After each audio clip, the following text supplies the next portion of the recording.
Warning: Copyright disclaimer under Section 107 of the Copyright Act 1976, allowance is made for fair use, for purposes such as criticism, comment, news reporting, teaching, scholarship, and research. Fair use is a use permitted by copyright statute that might otherwise be infringing. Nonprofit, educational, or personal use tips the balance in favor of fair use. In this crooked game of power politics here in America, the Negro, namely the race problem, integration, civil rights issue, are all nothing but tools used by the whites who call themselves liberals against another group of whites who call themselves conservatives, either to get into power or to retain power. Among whites here in America, the political teams are no longer divided into Democrats and Republicans. The whites who are now struggling for control of the American political throne are divided into liberal and conservative camps. The white liberals from both parties cross party lines to work together toward the same goal, and white conservatives from both parties do likewise. The white liberal differs from the white conservative only in one way. The liberal is more deceitful, more hypocritical than the conservative. Both want power, but the white liberal is the one who has perfected the art of posing as the Negro's friend and benefactor. And by winning the friendship and support of the Negro, the white liberal is able to use the Negro as a pawn or a weapon in this political football game that is constantly raging between the white liberals and the white conservatives.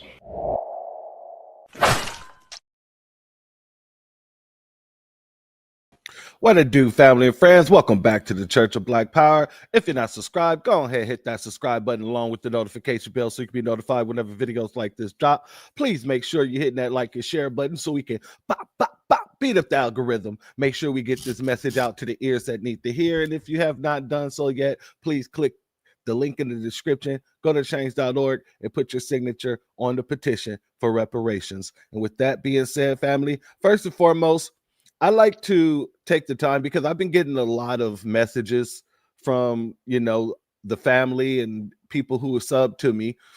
And they're letting me know that they're not receiving any of the notifications. And so they're finding out later on while down the line that I'm live or whatever the situation may have you.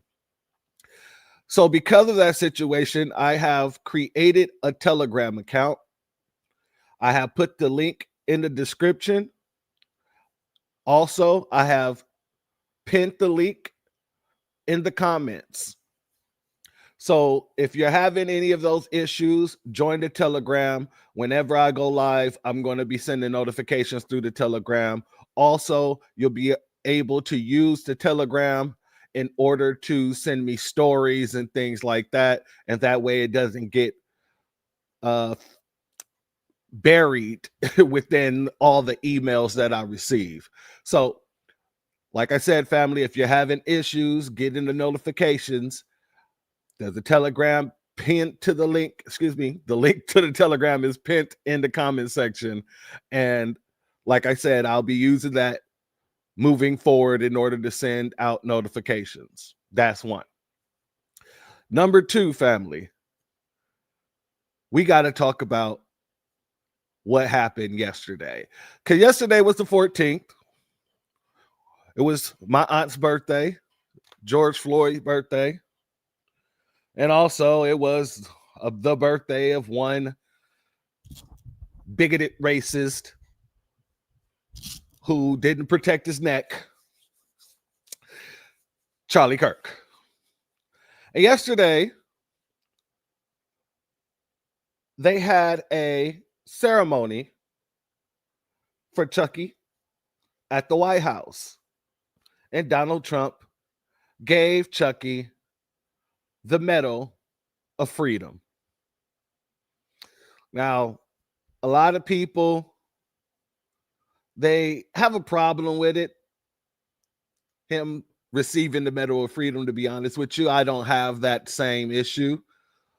Because, a lot of these folks who have a problem with it, they're saying that it diminishes the medal, it diminishes the title.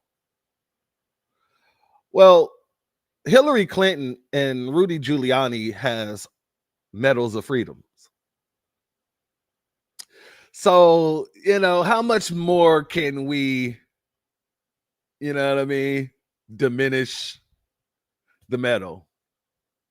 You already got 2 races under it that I know of. I haven't even gone through the full list of people who have the Medal of Honor, but I know Hillary Clinton has one, and I know that Rudy Giuliani has one. I mean, how much more can we diminish it?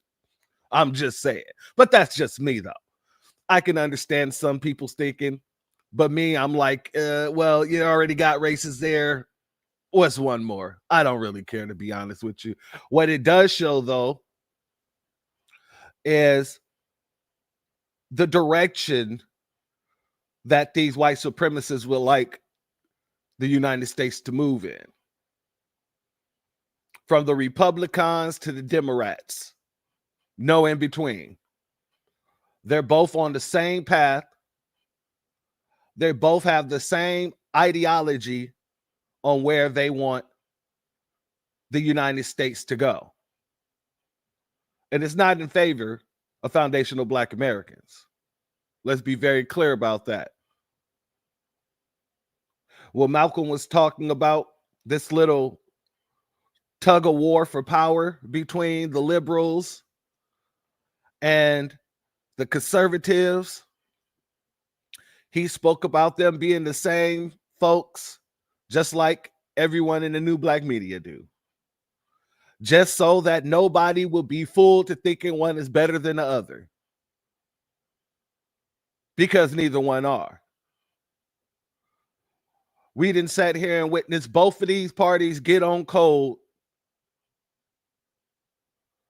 in order to pass a day of remembrance for Chucky Kirk. And that should go to show you that both parties have the same vision of where they want to see the United States. But they're just fighting about who's going to be the one holding the whip. So, family, first and foremost, let's get into this clip that I have set up here. But before we do that, I'm going to have to do what I do and give the shout outs to the family in the chat. A B1 salute and shalom to Frontline Black News number 2. Shout out to you, Reparations Nation. Muhammad Media, much love to you. Thank you all for being here. Excuse me. Zavon Scott, our sister Anita Harrell, our brother Jesse Paris, Randall Robinson in the building, much love to you. Our brother Reef is in the building, much love to you. Our brother AO is in the building, much love to you.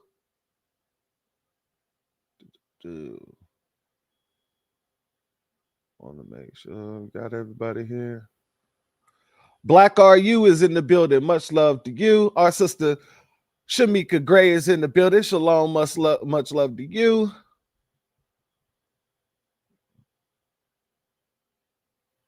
Did I call our sister? In case I didn't, our sister Anita Harrell is in the building. Much love to you. Our brother Iron Will is in the building. Much love to you. And for all those who are not in the chat, shout out and much love to you and everybody that's going to catch this on the replay. Let's get over here, family, because this is the first thing that ended up happening yesterday. Donald Trump signed a proclamation stating that yesterday, October 14th, will be known as a remembrance of Charlie Kirk Day. Let's go here, family.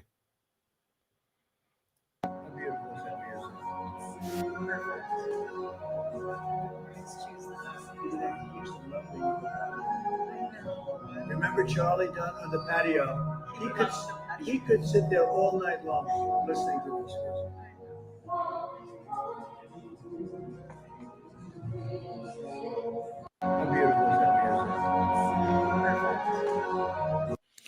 All right, so that's that right there. And apparently, let me show you this Medal of Honor here before we actually go to the ceremony. This is the Medal of Honor. Shout out to our sister FBA Queen in the building. Much love to you, my sister. She said, remember who? Oh, no. We're not here to remember. We're here to call out the hypocrisy. Oh, yeah. Kool-Aid Man style. Oh, yeah. Let's get over here to this Medal of Honor here, because apparently Donald Trump did something that hasn't been done with the Medal of Honor as of yet. Apparently, he's put a cross on the back of it. He's put a Christian cross on the back of it there. Apparently, this is the first time that it's been done in history when it comes to this medal. Maybe because of the fact that, you know, it's supposed to be a separation between the church and state, but I digress. This is what the medal looks like, and this is what he gave him. Now, let's get over here. Shout out to our sister I Am Kiera in the building. Let's get over here to the whole ceremony. I want to really dive in. Let's not wait any longer. We're not here for a long time, but we're here for a good one. It is now my great honor to introduce to you our Commander-in-Chief, President Donald J. Trump.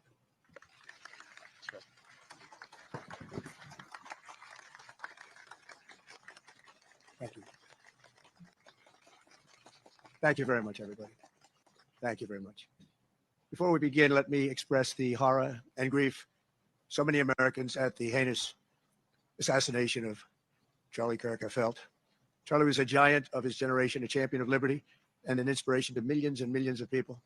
Our prayers are with his wonderful wife, Erika, and his beautiful children. Fantastic people they are. All right, Trumpy, let's stop there for a second. You say he's an inspiration to millions and millions of people? Who are those millions and millions of people, Trump? Ah, that's right. Racists and bigots. Understand? Okay, that's who he's inspiring. More racists and bigots. Understandable. And this is who you're giving the Medal of Freedom to. Understandable. Okay, just wanted to make sure we were clear on the who's, the whys, and the what's. Shout out Tay living life in the building. T living life in the building. Excuse me. Much love to you. Thank you for being here, family. Miss him greatly, yet I have no doubt that Charlie's voice and the courage he put into the hearts of countless people, especially young people, will live on. I'm pleased to announce that I will soon be awarding Charlie Kirk posthumously the Presidential Medal of Freedom. The date of the ceremony will be announced, and I can only guarantee you one thing, that we will have a very big crowd. Very, very big. Thank you, my fellow Americans. 84 years ago this morning, the banks of the Potomac were filled with the clamor of construction workers who broke ground on the building now known as the Pentagon on September 11th, 1941. At the time, it was the biggest building ever built. From that moment forward, this structure stood as a monument to American strength, power, and cherished American freedom. Exactly 6 decades later, on September 11th, 2001, those same walls, built with the sweat and muscle, blood of our parents and grandparents, were scarred by flame and shaken by terror as our country came face to face with. Family, is anybody else with me when I say, what the hell are you talking about, Trump? I thought this was a memorial, a honoring ceremony. You're honoring your dead friend. You're giving him the Medal of Freedom. What are you talking about right now, Trump? I'm highly confused right now. Now you're talking about the Pentagon and when it was built, and then a few years later, I'm confused.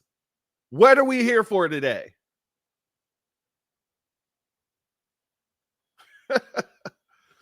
A B1 salute to our sister FBA Queen. Thank you for the super sticker, family. Your contribution is blessed tenfold, and I appreciate your contribution as always, my sister. I just don't get it. I don't know what we're talking about here. Also, a certified salute to Shalonda Cole in the building. JVB boy, Tail Goat, much love to all of you. Thank you for being here. Majin Ju. Shout out to you. Thank you for being here as well, family. Let's see if he start becoming any type of coherent. Pure evil. On that fateful day, savage monsters attacked the very symbols of our civilization. Yet here in Virginia and in New York and in the skies over Pennsylvania, Americans did not hesitate. They stood on their feet and they showed the world that we will never yield, we will never bend, we will never give up, and our great American flag will never, ever fail.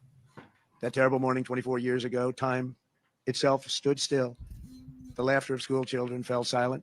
The rush of our traffic came to an absolute halt. And for 2,977 innocent souls and their families, the entire world came crashing down so suddenly. In the quarter of a century since those acts of mass murder, 9/11 family members have felt the weight of missed birthdays and empty bedrooms, journals left unfinished and dreams left unfulfilled. To every member that still feels a void every day of your lives, the First Lady and I unite with you in sorrow. And today, as one nation, we renew our sacred vow that we will never forget September 11th, 2001. Amid the horror of that morning, some used cell phones and office lines whispered their final words to those who mattered most. They whispered indeed. At 8:59 a.m. aboard United Flight 175, Brian Sweeney called his wife, Julie. He told her, do good, go have good times. I totally love you. I'll see you again. I'll meet you up there.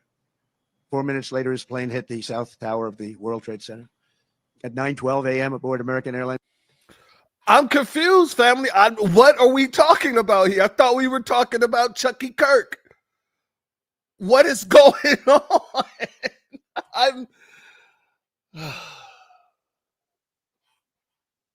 Is this the history of the metal?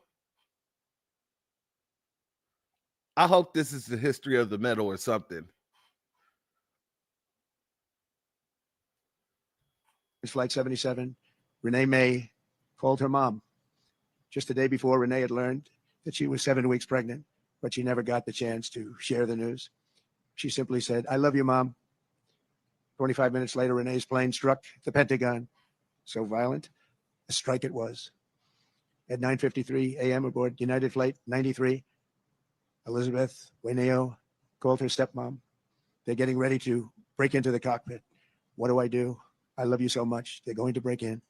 10 minutes later, Flight 93 ended in the hallowed field near Shanksville, Pennsylvania. At 10:25 a.m., Tom McGinnis was trapped on the 92nd floor of the North Tower when he told his wonderful wife. Jesse, that's a good question. And honestly, this is taking place on the 14th of October. I'm confused. I am utterly confused. Shout out to Leonardo Yuta in the building. Much love to you. I'm letting it play because I'm thinking it's going to get somewhere fast, and I'm not hearing it.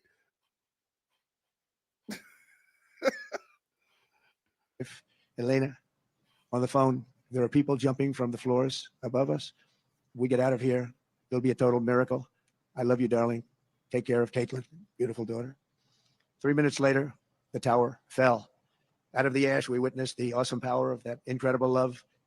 We've seen it rise again. Out of the wreckage, we watched unbelievable courage suddenly take form. And out of the darkness, we saw the timeless truth of American character shine for the world to see. In America, we take blows, but we never buckle. We bleed, but we do not bow. And we defy the fear, endure the flames, and emerge from the crucible of every hardship stronger, prouder, and greater than ever before. Last year, we were a dead country. Now we have the hottest country anywhere in the world. In New York, there were heroes like Chuck Costello, a 46-year-old elevator mechanic and a member of the Knights of Columbus. He selflessly ran into the World Trade Center to free people trapped in the elevators. His body was not found until the following January, deep under the debris. Going through his belongings, Chuck's widow, Mary, a phenomenal woman. Family, I'm starting to think this is the game plan right here, family. This is the game plan. Hold on. They ain't got nothing good to say about Chucky. So they're telling all these random ass stories. I can't right now. That could be the only reason. That could be the only reason why this is happening. What is going on? I'm completely lost in this situation. Oh man, that got to be the case. That got to be the case.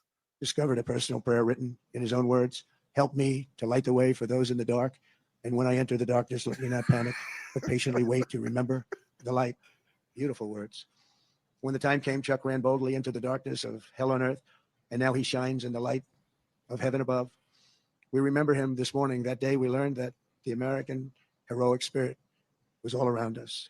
We saw it in the police officers, the great firefighters, the service members here at the Pentagon, and in the hearts of every American who answered history's call. One such hero was Army Sergeant First Class Steve Workman, who was on the edge of the impact zone when this incredible Pentagon was hit. He was right there.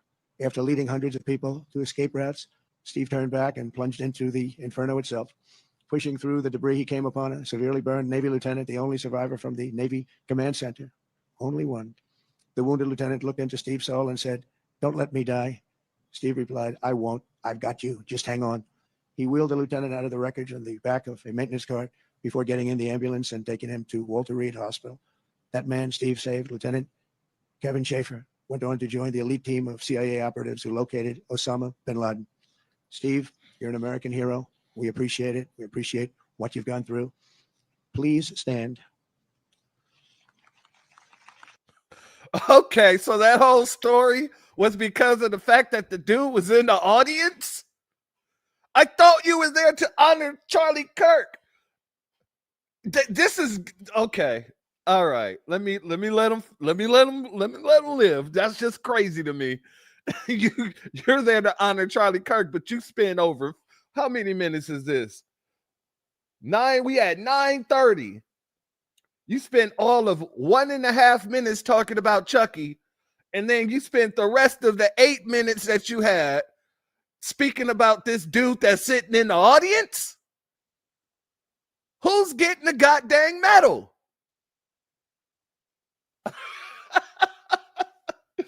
Oh, family, you cannot make this up.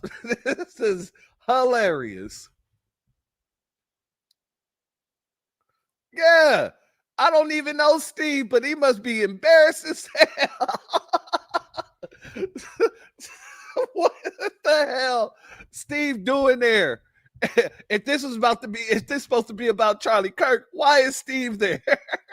Wouldn't Steve have his own spot of honor? Jesus, this is crazy. Let's get back into it. This is nuts. Please stand. Where are you? Oh, good looking man. You're a good looking guy. You remember that day. You remember that day. Good. Thank you very much, Steve. That was something. That was something. In the years that followed, America's warriors avenged our fallen and sent an unmistakable message to every enemy around the world. If you attack the United States of America, we will hunt you down and we will find you. We'll go all over this sometimes magnificent earth. We will crush you without mercy and we will triumph without question. That's why we named the former Department of Defense the Department of War. It will be different. We won the First World War. We won the Second World War. We won everything before that and in between. And then we decided to change the name. Well, now we have it back to where we all want it. Everybody wanted it. Everybody is so happy to have it back. You will fail and America will win, win, win. The enemy will always fail. 24 years have passed since that Tuesday morning in September, and an entire generation of Americans have come of age in a totally different world. While they cannot remember the agony of that day, they are carrying on the legacy of those who lost. Around 8:30 a.m. on the morning of the attacks, Army Lieutenant Colonel Kip Taylor sent an email to his friends and family describing the joys of fatherhood and his excitement for the upcoming birth of his unborn son. He wrote, after you have kids, there are days that you just get going and you say, "Hi, honey, I'm home." What we do until that moment pales in comparison. But just that little statement, "Hi, honey," so American, so beautiful. But that's really the point of it all, isn't it? An hour after he sent that. When are you going to get to Chucky Kirk? What is going on with this dude? This is just yes, a bunch of random damn babble. I don't understand where this man is going with this. This is just going in a loop right now. Steve, shine some light on it. What is he talking about? Why are we going this route? I don't know, family. This is just highly interesting to see. I've never seen a memorial service, an honoring service, where they're literally talking about somebody sitting in the crowd over the person they're supposed to be honoring.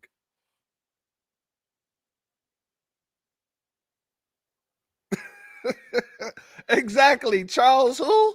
Charles who? What are we talking about?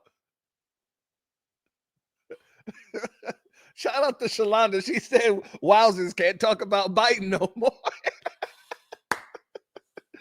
Hey, this is hilarious. This is what happens when the right hand washes the other. This is crazy.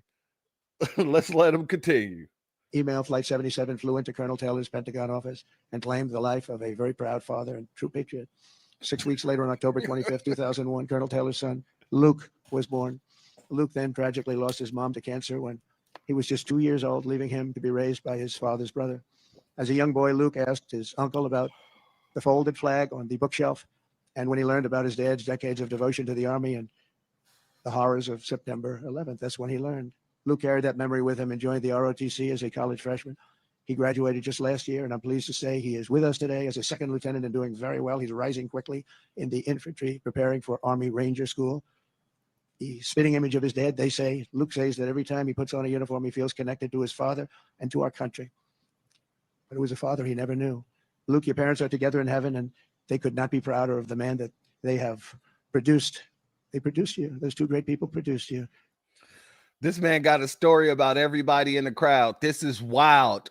This is wild. If I've never seen wild, this is wild. Oh, boy. Shout out, Mrs. L. Thank you for being here, my sister. Shalom to you. This is wild. All right. Let's see who else is in the crowd. Luke, please stand.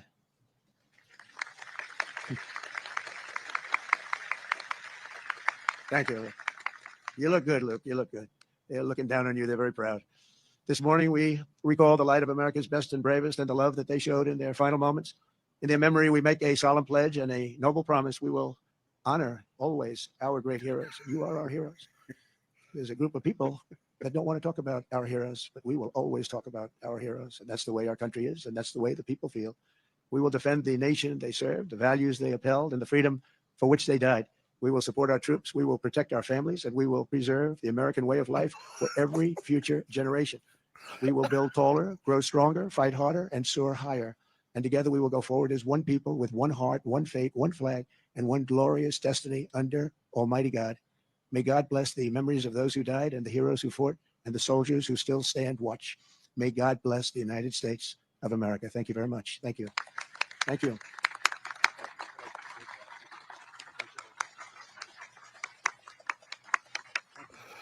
It is now my What the hell is going on?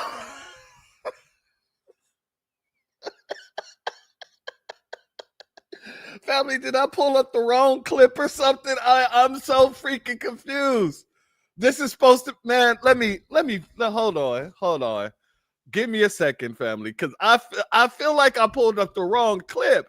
Like, this is crazy. Hold up. Let me just pull the whole damn thing, because I am utterly lost. Give me a hot second while I do this. Let's take a short non-commercial break, because this is ridiculous.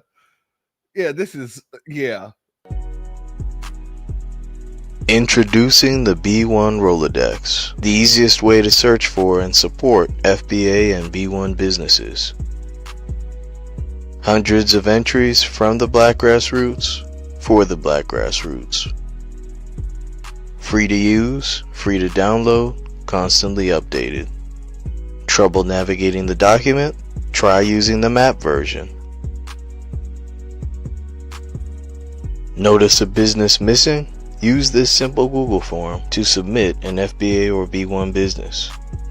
Also submit anti-black businesses, which are now being collected in that last tab. Find resources, contact numbers, and much more using the second tab.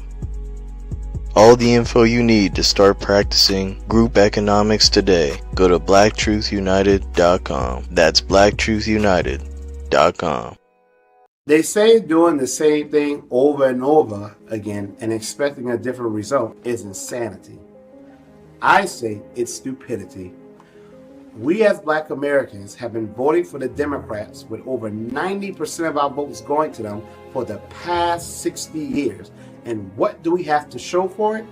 I'll tell you, we are 15 to 20% of the population, but nearly 60% of the homeless.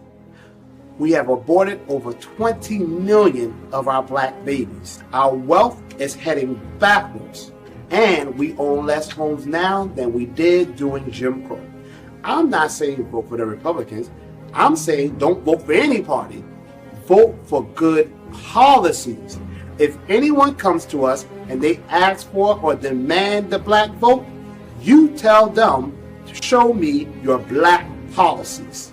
I am Greg Marcel Dixon, and I approve this message. All right, family. So I found the full. This is supposed to be the uncut version, I guess. This is it. So let's see if this is right. And if I played the wrong clip, y'all got my apologies.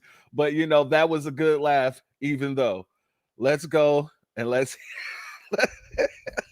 Oh, family. I was utterly lost off of that one. All right. Let's pull it in. Let's see what we got.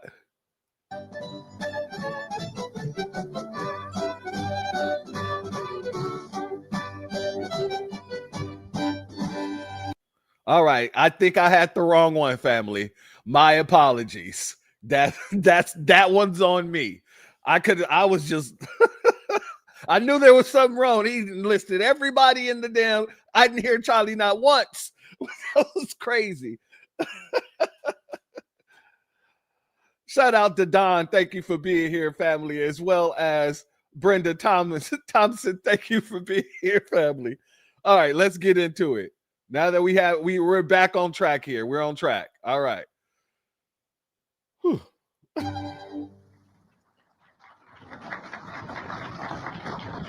Thank you very much, everybody. Please, this is such an honor. This is the, please be seated. This is the first time we've been at the new and improved Rose Garden, and people are loving it. They're loving it like they've not loved a lot of things. We have the Presidential Walk of Fame, which you just saw, and it just opened. We wanted to get it open for this occasion. We were hoping we were able to get outside, and the weather allowed us to. It was supposed to be a terrible rainy day. I was telling Erika, and God was watching, and he didn't want that for Charlie. He just didn't want that. So it's really beautiful. It couldn't be more beautiful. Today we're here to honor and remember a fearless warrior for liberty, beloved leader who galvanized the next generation like nobody I've ever seen before, and an American patriot of the deepest conviction, the finest quality and the highest caliber, the late, great Charlie Kirk. 5 weeks ago, our nation was robbed of this extraordinary champion. He was a champion in every way. I got to know him so well. He didn't like losing. And he was able to fight people that were enemies, and he didn't necessarily love those enemies so much. You know, I heard he loved his enemies, and I said, wait a minute, is that the same Charlie that I know? I'm not sure, but I didn't want to get into it. But it was a horrible, heinous, demonic act of murder. He was assassinated in the prime of his life for boldly speaking the truth, for living his faith and relentlessly. Okay.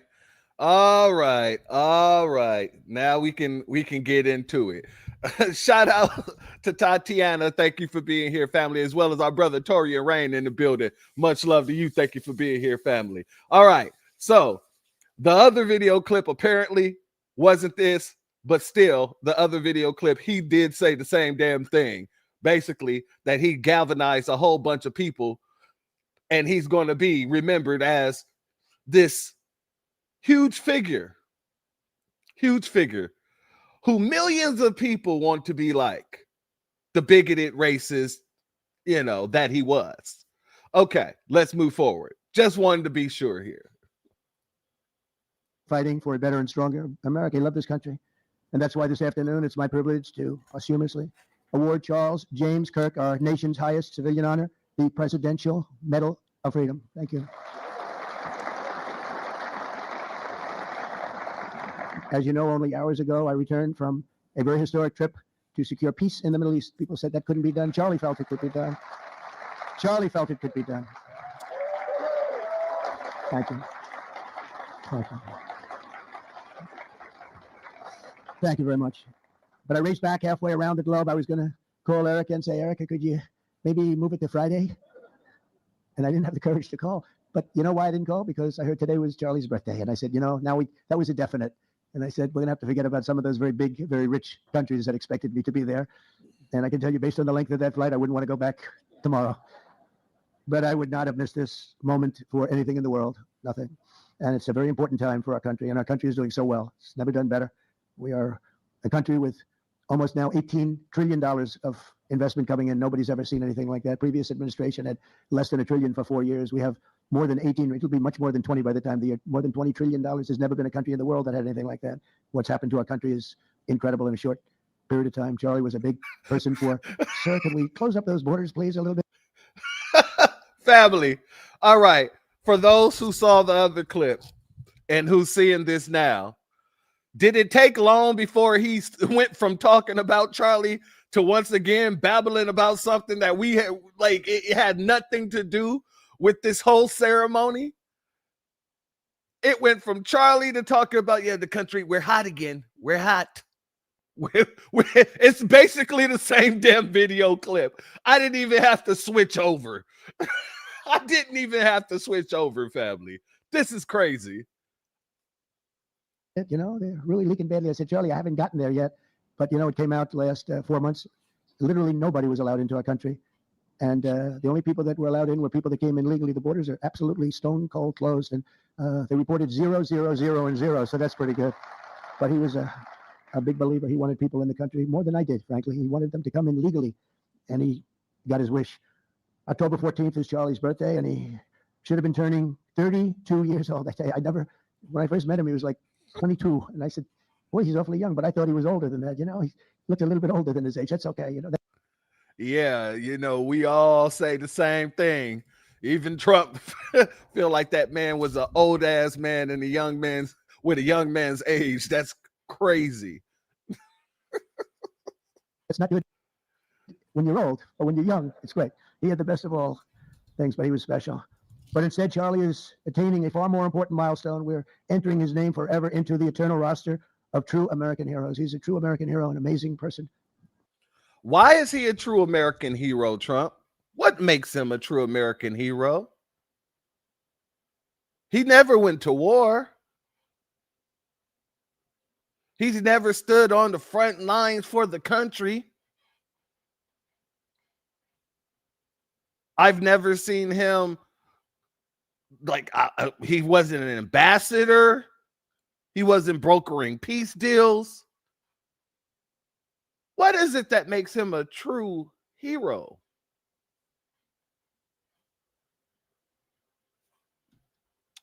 Very interesting. Maybe it's the fact that he was a supremacist that went around doing supremacist things. He went around preaching a narrative that not just yourself on the Republican side, but those folks on the Democratic side love to see. Is that why y'all didn't have any problem, getting that resolution passed to honor him on that day? Well, yesterday. Just a question. But he was special. But instead, Charlie is attaining a far more important milestone. We're entering his name forever into the eternal roster of true American heroes. He's a true American hero, an amazing person, way, way beyond his years. And I'm honored to be joined by a woman who has endured unspeakable hardship with unbelievable strength, and that's Charlie's widow, Erika. And I just want to thank you, Erika. He loved you so much. I was with him. Please. Thank you, darling. Thank you. I was with him before I met Erika, and he told me he was going to get married. He said, "You won't believe how beautiful she is." I said, "Well, then now that I meet her, he's right." Trump, you're not going to sit here and do that. No. You're not going to do that. What do you mean before you met her, Trump? She was in your beauty pageants. You then hired her to work for you. What do you mean before you met her? Some think that you're the person that introduced her to Charlie Kirk.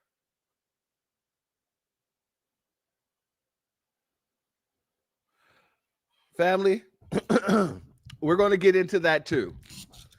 We have some tea on this situation. Someone gave me a whole pot. But let's get through this. But then he also said, and you know what? She's like the smartest person I know.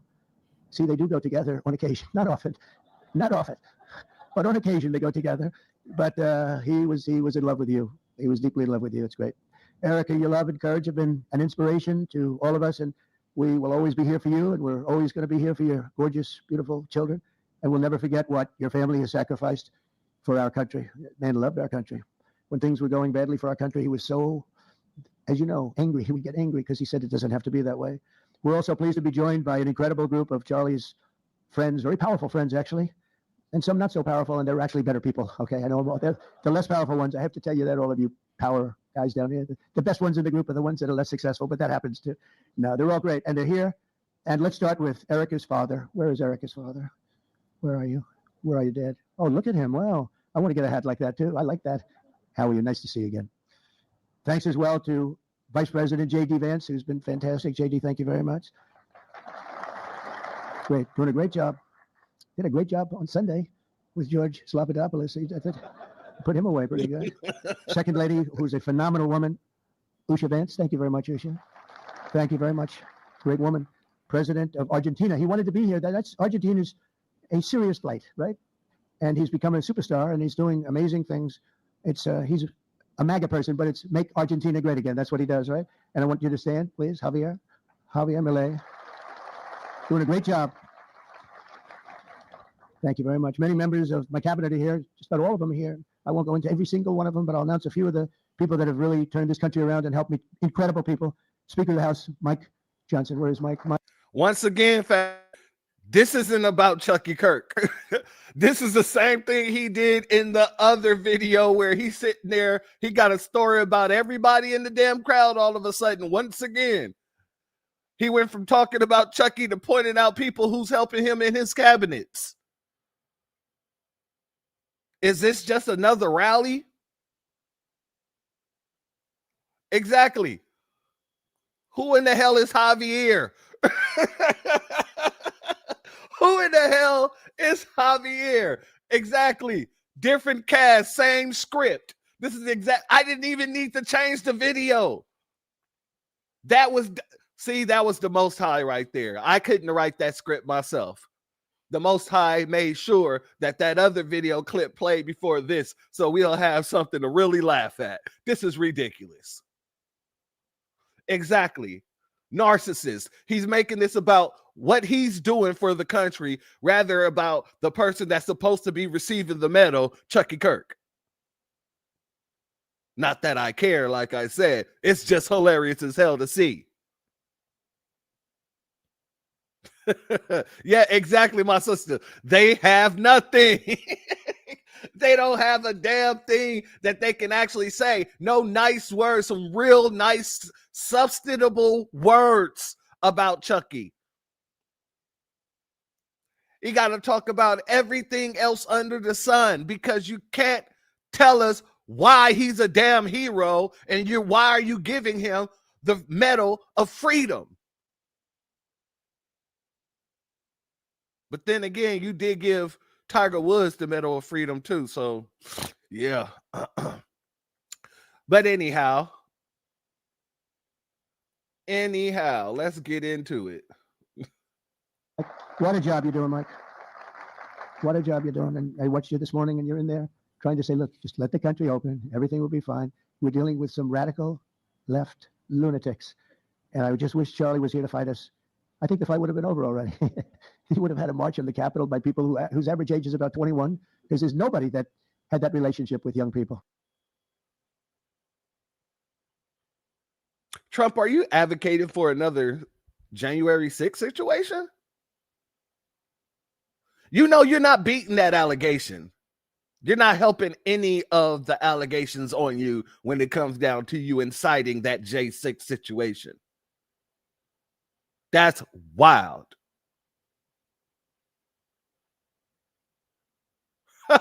Oh, no, that is wild. Shout out to our brother Damon Reeves in the building. Much love to you, my good brother. Shalom. Shalom to you. Wait, it's the medal of races. Yeah, and like I said, they already have, what is it? Hillary Clinton has a medal of freedom. Rudy Giuliani has a medal of freedom.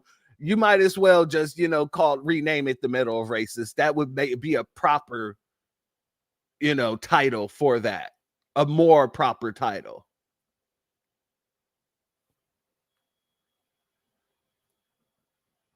Exactly. White people killed him, but he's trying to make it about the left. Oh, I wish he was here to fight the left. It was one of your own brethren that did it. Whether he's the left or right, side to side. You just can't call out your white supremacists, can you? You can't call out your fellow white folk.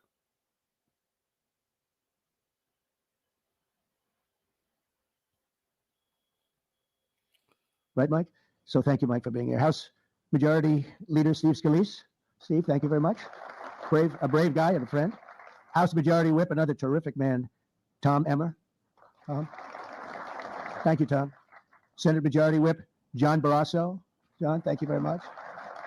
You have all these senators. I'm going to get in trouble. I'm not going to read all their names. I'll be reading all day. We'll be talking about Charlie in about 45 minutes from now. We can't do that. So all of the senators, there's so many of you. Thank you very much. I do want to thank Senator Thune for doing a terrific job. He's really been leading properly. Do you agree, Mike? The two of these guys have been fantastic. So to Senator Thune, I want to thank you very much. Incredible job. I watched him this morning, and he was out there pounding them this morning on television too. And John Barrasso, thank you for the work you've done, and congratulations on your success. But I want to thank you all and all of the Congress people that are here. And I see we have our Attorney General here, and you are doing a fantastic job. Thank you very much, Pam. Thank you. Thank you very much. We have everybody. Wow. Real stuff, Mr. She said, if doing the most for absolutely the least was to get together. This is exactly what we're seeing right here. Literally, they're winging it as they go along. That's what's really happening here. Trump is winging it.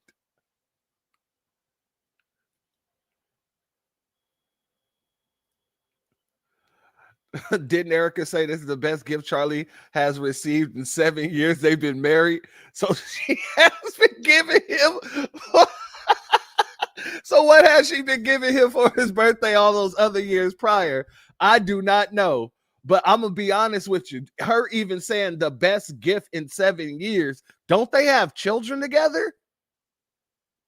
Do they not have children together? Wouldn't that be the best gifts that he's ever received? This is just wild. Like I said, this whole situation is weird as hell. It is very weird to me. Okay, I'm not going to do any more. I'm going to be here too long, but I just want to thank you. Have given him such support, but he always gave you such support. That's why you're here. And very unusual. Charles James Kirk was a visionary and one of the greatest figures of his generation. He was truly an amazing figure and growing leaps and bounds. He knew that the fight to preserve our heritage is waged not only on the battlefield and in the halls of power, of which we have tremendous power here, including the head of a place called War. We call it now War. We had Defense. We had our Secretary of Defense. Now we have a Secretary of War. And somehow I think he can't stay on topic for 2 damn minutes. This is hilarious. I don't care what anybody have to say. Can't nobody tell me this man loved that brother. That's his brother. Can't nobody tell me he loved that man. Like, Come on, you can't even stick on topic for 2 goddamn minutes without bringing it back to yourself. This is crazy. This is great. This is great. This shows you how much how least, not even how much, the least he cares about this dude. Yeah, ADHD. That's exactly what the hell this is.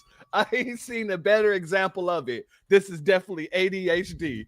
Shout out to Kid Gravity and Beyond in the building. Salute to you, my brother. Thank you for being here. This is wild. This is absolutely wild. It's more emblematic, and hopefully we'll never have to use war. But the fact that we're ready is very good. Peace through strength is very important, but also in the hearts of our nation's youth. That's where Charlie rode strongest. At age 18, that insight inspired Charlie to found the organization that ultimately touched the lives of millions and millions of people, and so many young people that nobody's ever seen anything like it, frankly. Turning Point USA. It's amazing, and it's actually bigger now. It's become bigger in the last few weeks than Charlie ever thought. I think his end vision in many years from now would have been just a fraction of what it turned out to be in a couple of weeks, right? It's amazing.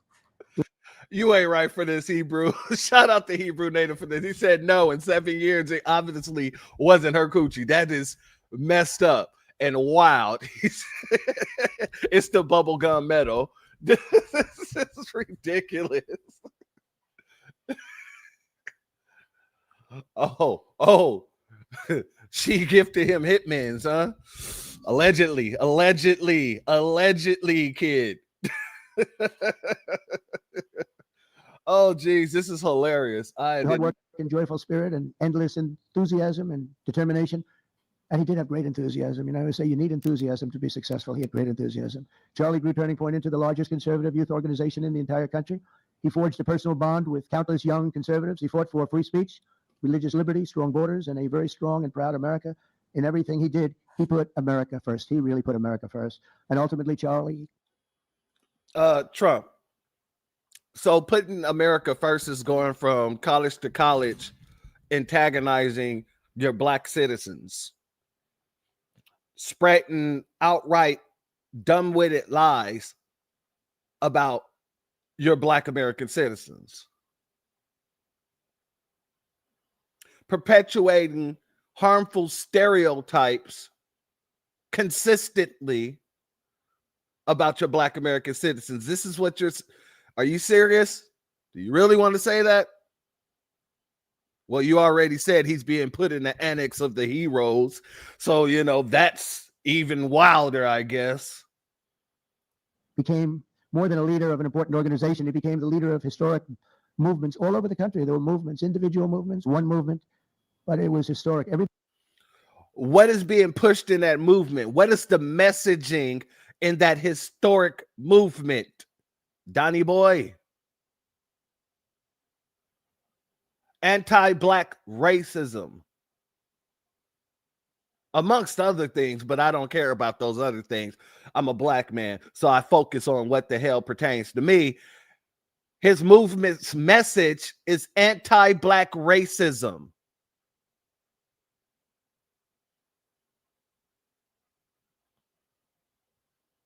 What are we doing here?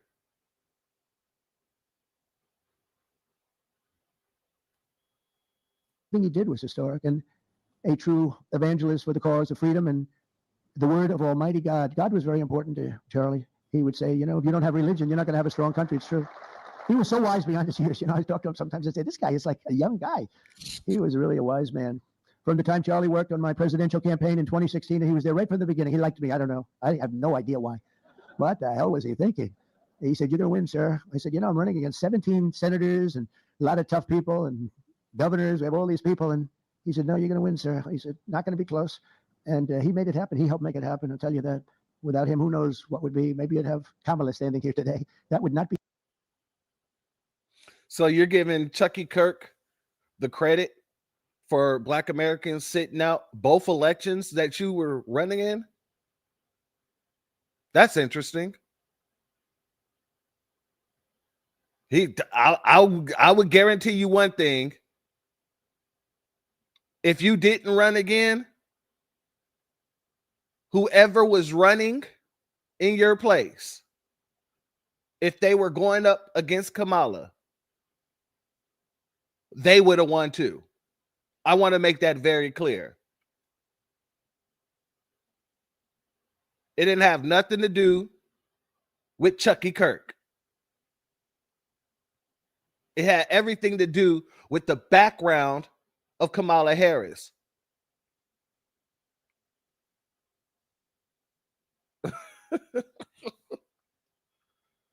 That is ridiculous to even think about.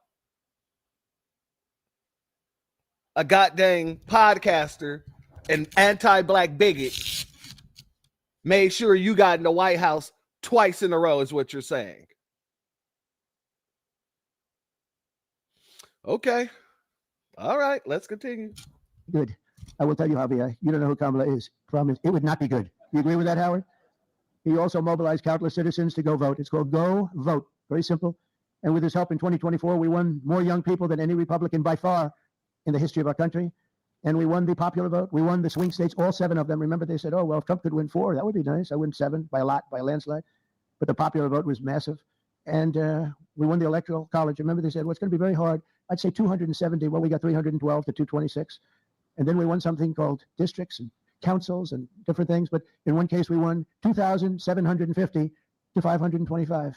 That's the one where you see the map is almost entirely red, except they have a little blue line on one side and a little blue line, meaning New York. And that's because the couch party won. See, everything that you're saying right now, Trump has already been debunked. Why? Because they put out countless articles already talking about how Black Americans didn't show up. So the Democrats wasn't beaten by Trump. The Democrats was beaten by the couch. So all the most popular vote and all this other stuff, that was because we didn't pop out. But you tell yourself whatever you need to in order to continue to make sure that that toupee stays on the top of your head correctly. Huh. Exactly. You want PV by 2 meters. How is that a landslide? 2 million. I don't know why I said meters.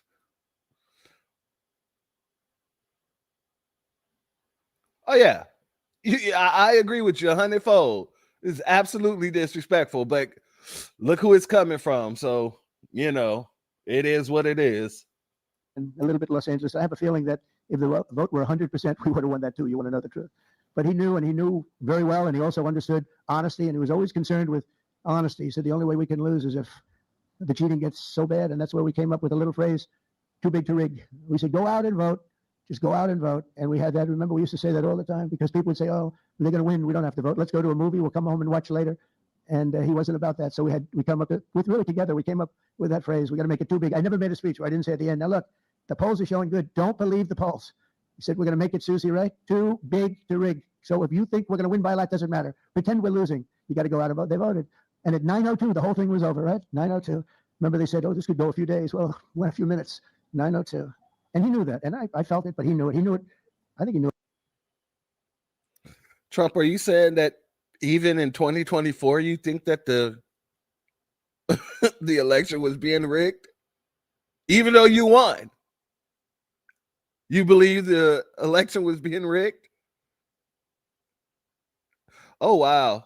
Oh, wow. This man and his hype. This is crazy. Shout out to Tatum, man. Thank you for being here, family.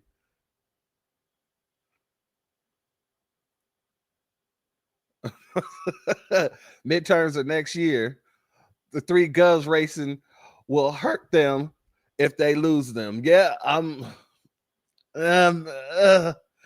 be honest with you. I don't even know what to root for at this point in time. Both sides right now is just all sides leads back to us. This is just, oh man, popcorn in hand. More than anybody. But Charlie never missed an opportunity to remind us of the Judeo-Christian principles of our nation's founding or to share his deep Christian faith. In his final moments, Charlie testified to the greatness of America and to the glory of our Savior, with whom he now rests in heaven. And he's going to make heaven. I said, I'm not sure I can make it, but he's going to make it. he's there. He's looking down on us right now. It's so incredible. Look at this, how this turned out. This was supposed to be so dark and cloudy. Not dark. Trump just admitted he's going to hell, y'all. He put Charlie in heaven. He said, Chucky made it to heaven. I don't think I'll make it. That's interesting. I think you'll both be sitting in the pits of fire by the time this is done with.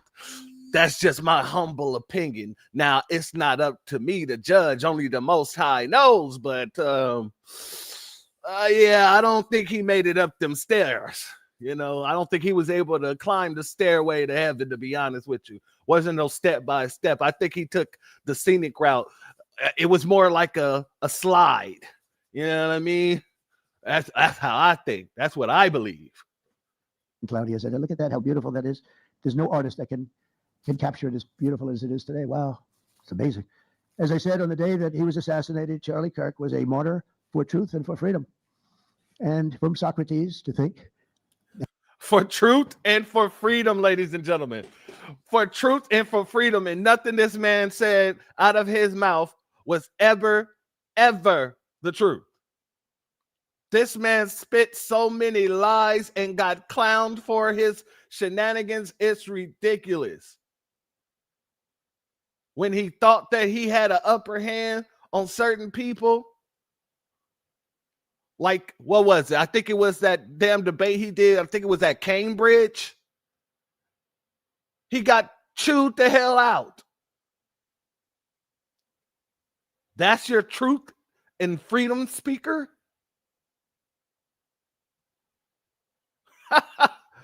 Okay. Valhalla is down, not up, sir. I don't even think he's going to Valhalla. I think he'll pass right on past that and hit a pit of burning brimstone, fire, and flames.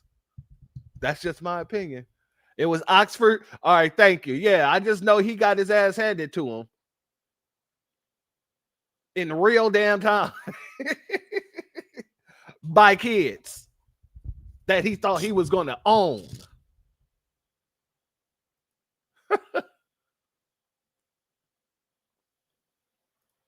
Exactly. Chucky Kirk endorsed Daniel Penny and dishonored Dr. King. And that's his, truth speaker there. The person he calls a truth speaker. And to St. Peter, from Abraham Lincoln to Martin Luther King, those who change history the most, and he really did, have always risked their lives for causes they were put on earth to defend. He was what? And to St. Peter, from Abraham Lincoln to Martin Luther King, those who change history the most, and he really did. Wait a second, you did not. Hold on. You didn't just put him in the same sentence with Dr. King. Let's hear it again. Hold up. For truth and for freedom. And from Socrates to think. And to St. Peter, from Abraham Lincoln to Martin Luther King, those who change. No, Chucky said, I thought you said he was a truth speaker. If you say that Chucky Kirk was your honorary truth speaker, and he disrespected and denigrated Dr. Martin Luther King, he said that he was a bad man. He said, and I played it on this show, he was a rapist. Not show, my broadcast, excuse me. But yet, you just said that Dr. Martin Luther King changed the world. So which one is it? Do you believe what Chucky was saying, or do you believe Dr. Martin Luther King changed the world? Both cannot be true. He said the Civil Rights Bill was a mistake. So if you're saying Dr. Martin Luther King changed the world, you're either saying that Chucky's a liar or you're lying. One of the two. What's going on? And if Chucky's the liar, then he can't be your great truth teller like you was just trying to make it be.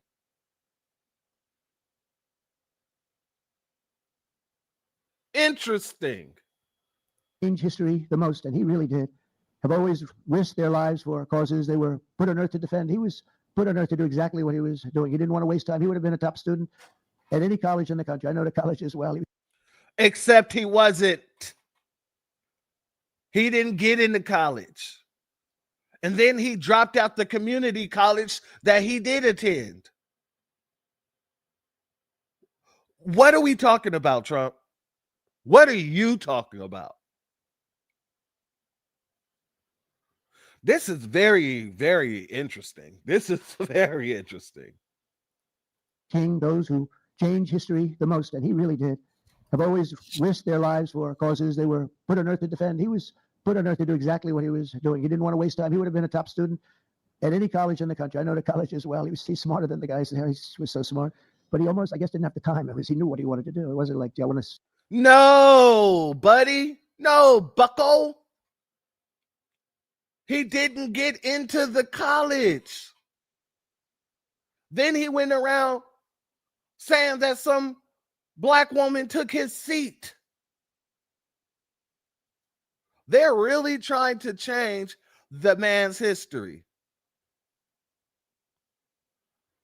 But this is the internet era.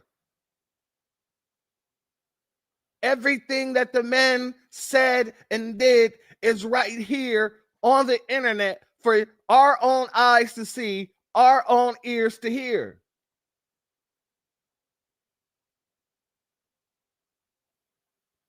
I tell you, all white supremacy knows how to do is lie, lie, and lie some more. And when you're done with that, you pick up another lie and continue the cycle.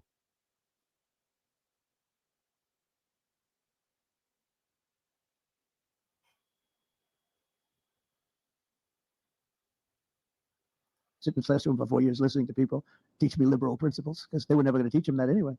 But he didn't have the time. He really didn't have the time.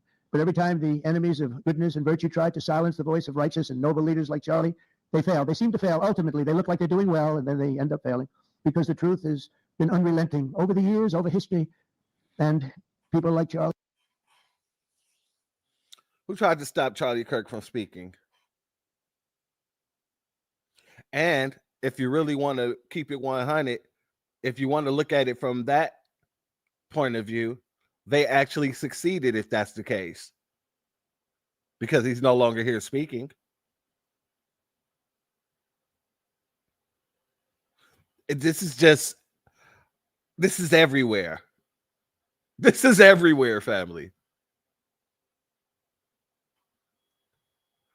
Exactly. He was a Harper Junior College dropout.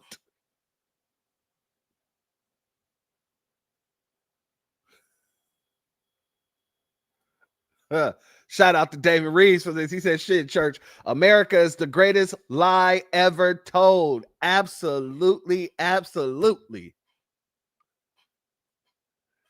Shout out to the ears that hear the truth. Thank you for your Cash App donation, family. Your donation is blessed tenfold, and I appreciate your contribution as always.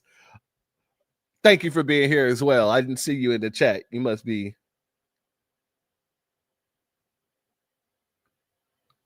driving to something, but shout out to you. Thank you for being here.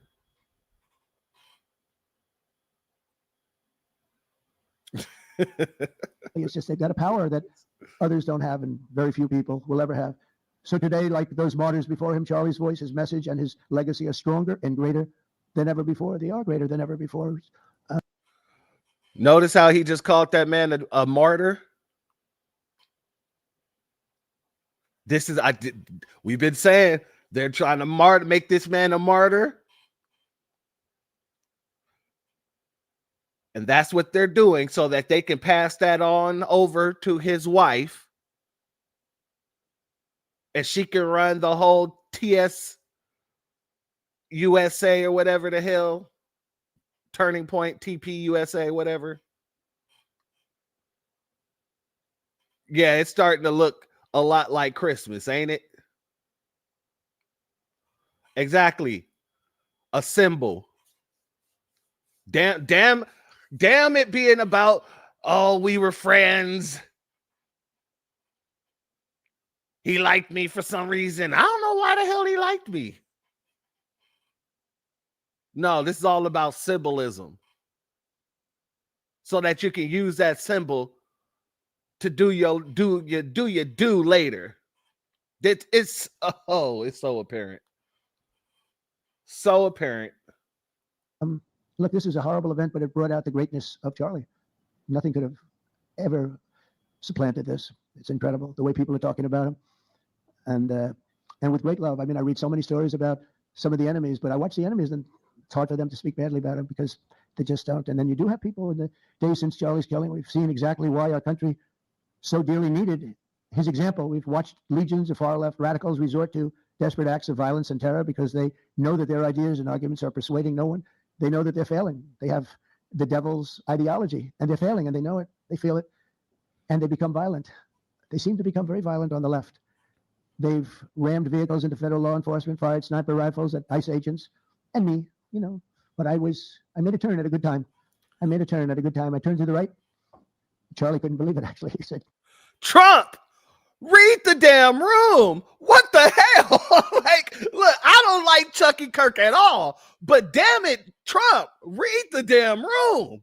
This man, he didn't just make it about himself. He literally took a situation that he survived and talked about it at a memorial or, this service for someone who didn't survive the very same situation.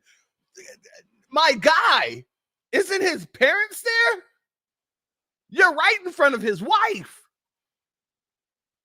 Damn it. He said, I moved. That was almost like he was saying, hey, if Chucky would have moved his neck like me, if he would have turned to the right, he probably would have, they probably would have missed him. Oh, damn, man.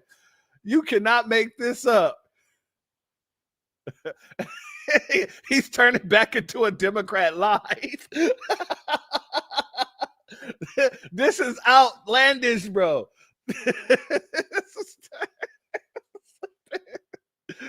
They was taking turns sipping on Kirk juice. Oh man, this is wild. I have never seen nothing like this in all my years. That was crazy. Exactly. Talk about a nasty reach around. That is foul. Okay, man. Damn it. Damn it. I got to run that back. Devil's ideology, and they're failing, and they know it. They feel it, and they become violent. They seem to become very violent on the left. They've rammed vehicles into federal law enforcement, fired sniper rifles at ICE agents, and me, But I made a turn at a good time. I turned to the right. Charlie couldn't believe it, actually. He said, how the hell did you make that turn? I said, I don't know. But fired rifles and threatened the lives of our Supreme Court justices, our great justices. They have to be protected. We just issued a lot of money, $60 million, to protect the Supreme Court justices. Very important. We can't let anything happen. In places of worship, we're protecting our people. We've seen that a candidate for Attorney General in Virginia boasted that he would want to see the Republican legislator in Virginia shot in the head and to see his children murdered. He actually said this. And now he continues to run for office, and most people continue to back him. But he said he wants his man shot. Said shot in the head and to see his children murdered. And they keep running. Pretty amazing, right? That's a bad one. Shout out to Hebrew natives that have gifted us with the basic translation of what Trump was saying. Duck or stick and move. He didn't. I did. I'm the greatest. Absolutely, family. I don't care what nobody got to say. That's basically what he just did right here.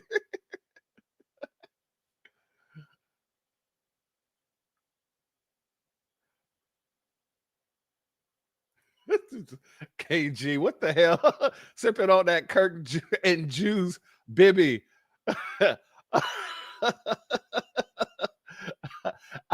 I got a gift for money and money for a gift. What the hell is going on?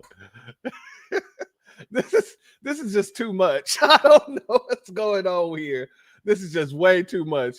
Exactly. That's what this is what's going on. He roasting them. He put them in the oven for 400 degrees. He said he want a crispy skin. This is how damn landish. How damn landish. Let's see how that turns out, but that's a really bad one. Nobody's heard that one before, especially in the wake of Charlie's assassination. Our country must have absolutely no tolerance for this radical left violence, extremism, and terror. We're done with the angry mobs, and we're not going to let our cities be unsafe. We're going to make sure our cities are safe. When you have Chicago, where they had 4,000 people murdered over a very short period of time, 4,000 people, and then we have a governor stand up and say, oh, things are going swimmingly. No, they're not. We're going to make Chicago safe, just like we're going to look what we did in D.C. It's so nice that we started here, because this was one of the most violent places in the United States. It'd be dangerous to be right out here.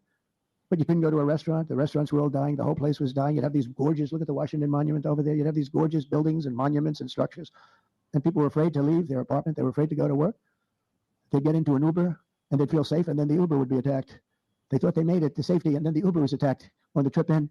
But we've done a great job, and now it's considered a totally safe city. We haven't had problems. It took us 12 days to make it great. We took out, Pam, 1,700 hard criminals, career criminals in many cases, but these are hardened criminals. Many of them came in through the Biden open borders. We brought them back to the countries, and a couple were so violent that we put them in jail. We don't want to take a chance that they could get back in, because no matter how good we do, somebody can sneak in. They were so violent and so bad. One arrested 28 times. Every time he left prison, he'd get into a violent incident. 28 times, and we put him away for a long time. But we're done with the angry mobs. We're done with it. This is such an unbelievable place right now. You take a look where you can walk down the middle of the street with your wife or your husband. Your children can walk. They can walk alone. It doesn't matter. They can walk anywhere in Washington, and they're safe now. If this were a year ago, they'd have a serious chance of being. Hold the hell up, family. Y'all hear the sirens in the background?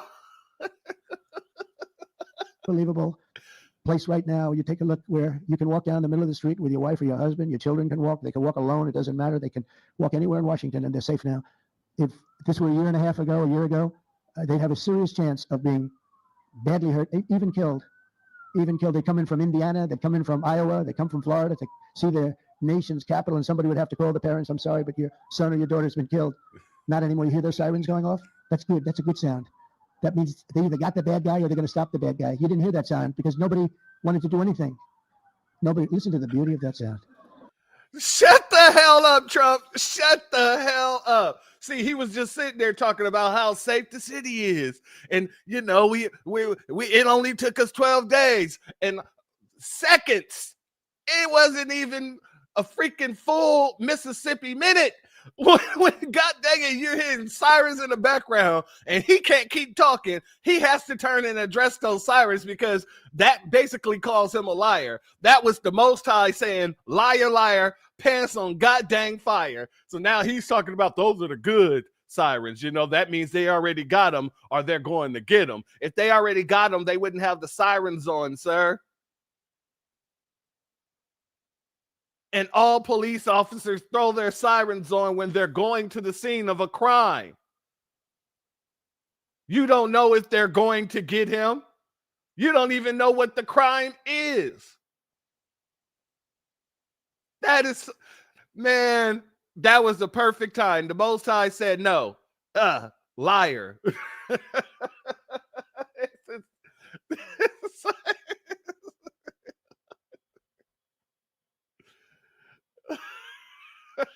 This guy here is hilarious. I'm not gonna lie, man. Out of anything, you don't have to like this dude. You don't have to love this dude. But the one thing you are going to get is pure A1 entertainment because this guy here. Oh, this man is crazy. He is stupid in the head. Seriously. And that's the real deal sirens. They're not politically correct sirens. They're about 3 miles away. What the hell is politically correct sirens? What in the family? Someone tell me. KG, Lotus, somebody tell me what the hell is politically correct sirens? I need to know. Instead of going, woo, they're going, where? No. Oh man, I can't deal with this. I can't deal with this. This dude here, man. What is this?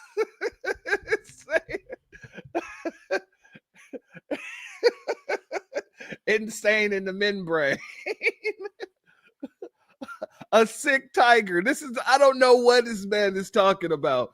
This is just hilarious, though. He said a politically correct siren. What the hell? Rawr. Oh, man. Oh, Jesus. You are not giving the Democrats any fire. You're just giving them so much to work with. That is crazy. The politically correct siren. Oh, geez. Oh, salute to our brother Still Kevin Trees in the building.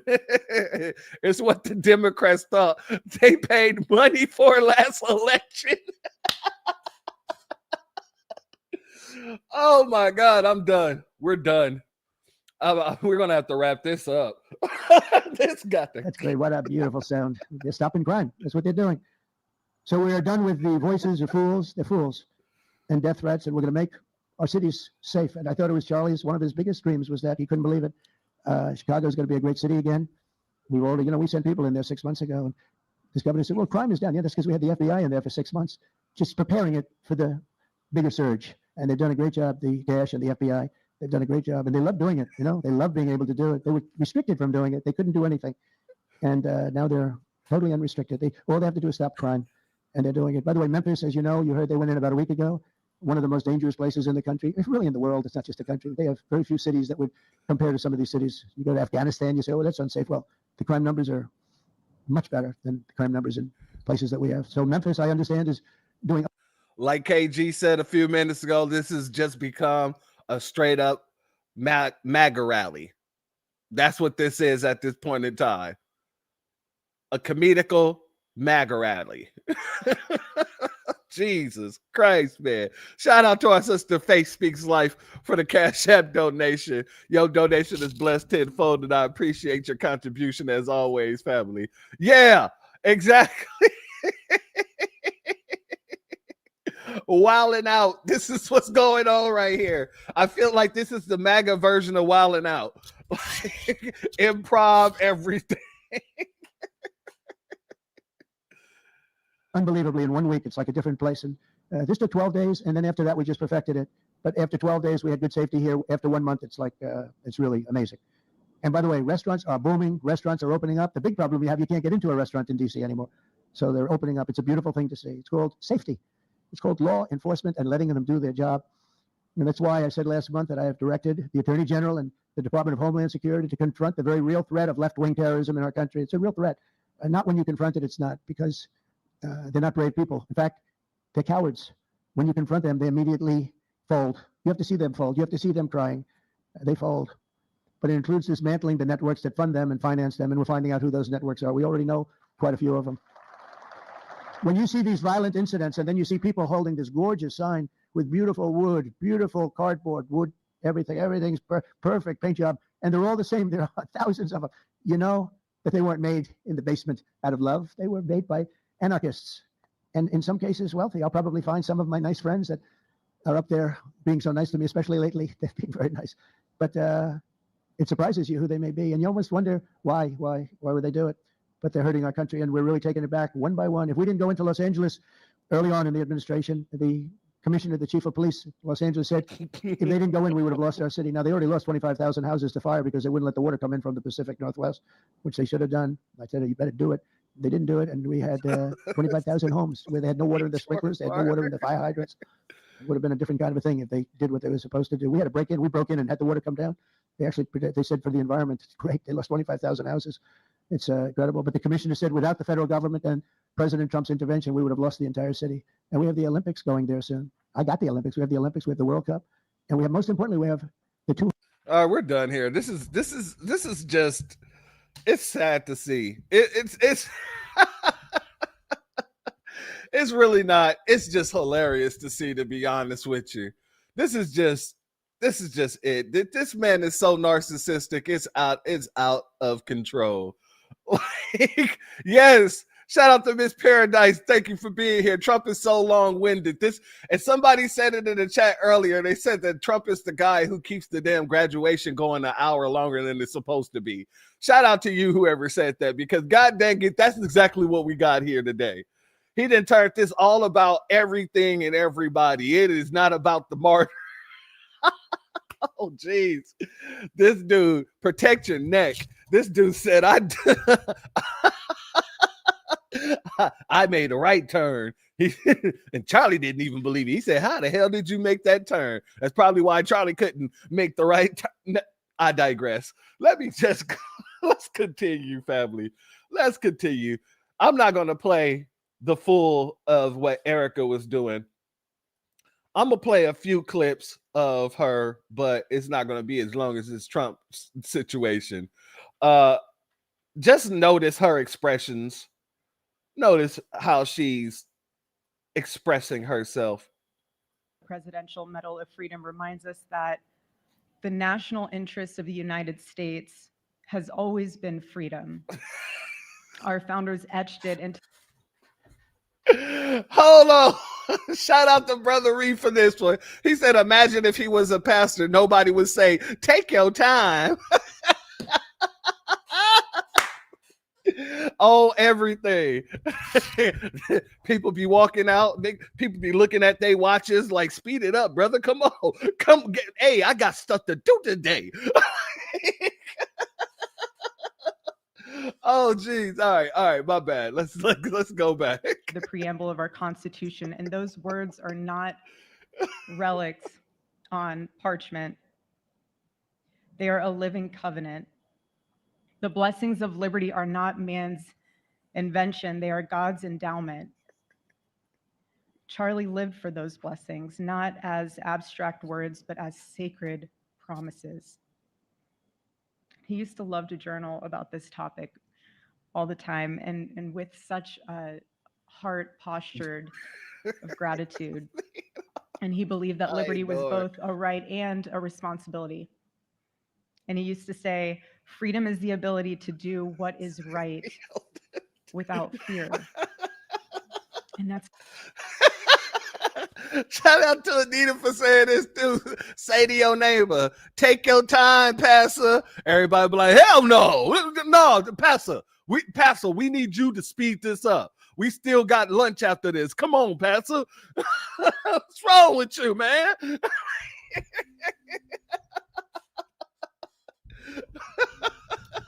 Oh my God, I'm too amused by this. I am too amused. I didn't get no popcorn for this, and I'm mad. I should have grabbed some popcorn.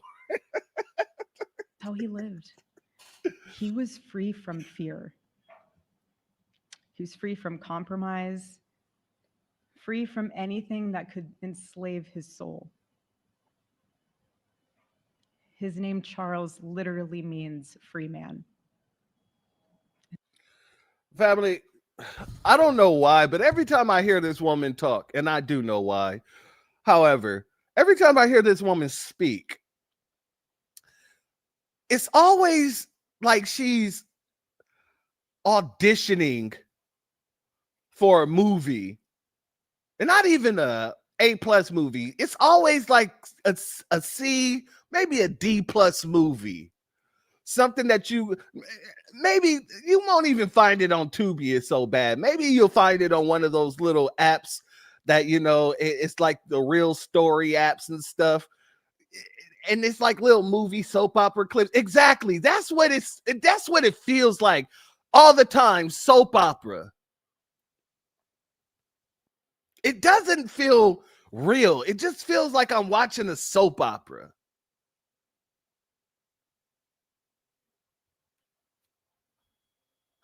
She's like the Mormons for worst actress ever. Oh, geez. Yeah, like a Lifetime movie or something like that. It's not going to be a movie where it's like, okay, it's going to hit the theaters. It's going to make 100 million its first weekend opening. No, you're not going to see her in any of that. It's like you got to turn on the TV and you fall asleep and then wake up in the middle of the night and all of a sudden Lifetime is playing this movie and you're like, what the hell is this on my TV?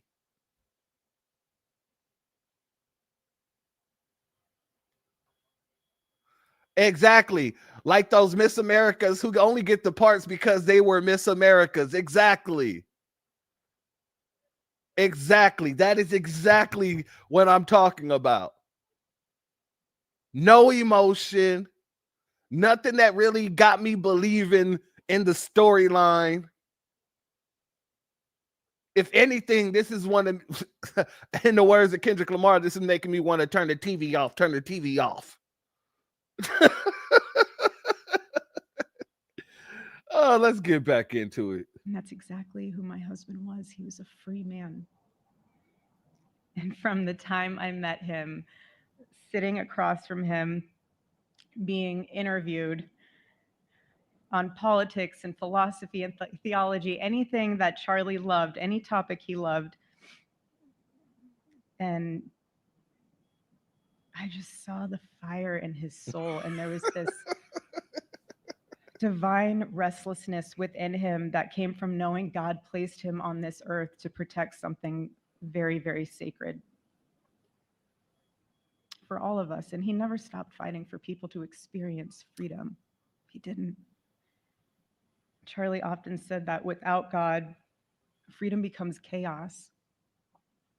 And he believed liberty could only survive when anchored to truth. All right, that's that's the first clip, family. Let's go to a better lit clip here so we can get a better view of this body language, facial expressions. Let's see if she gives a better acting job. To all watching, this is not a ceremony. This is a commissioning. Oh, you could definitely say that again. This is definitely not a ceremony. That is one thing that I will 100% unequivocally agree with you on. This is not a ceremony by no damn means. Not by no means. And my message is simple. I want you to be the embodiment of this medal. I do. I want you to free yourself from fear. I want you to stand courageously in the truth. Listen for the still, small voice of God. And remember that while freedom is inherited in this country, each of us must be intentional stewards every single day. God began a mighty work through my husband, and I intend to see it through. And the torch is in our hands now. It's in mine. It's in yours. It's in all of yours. It's in all the students with Turning Point USA. To all watching, this is... All right, family. Like I said, no emotion.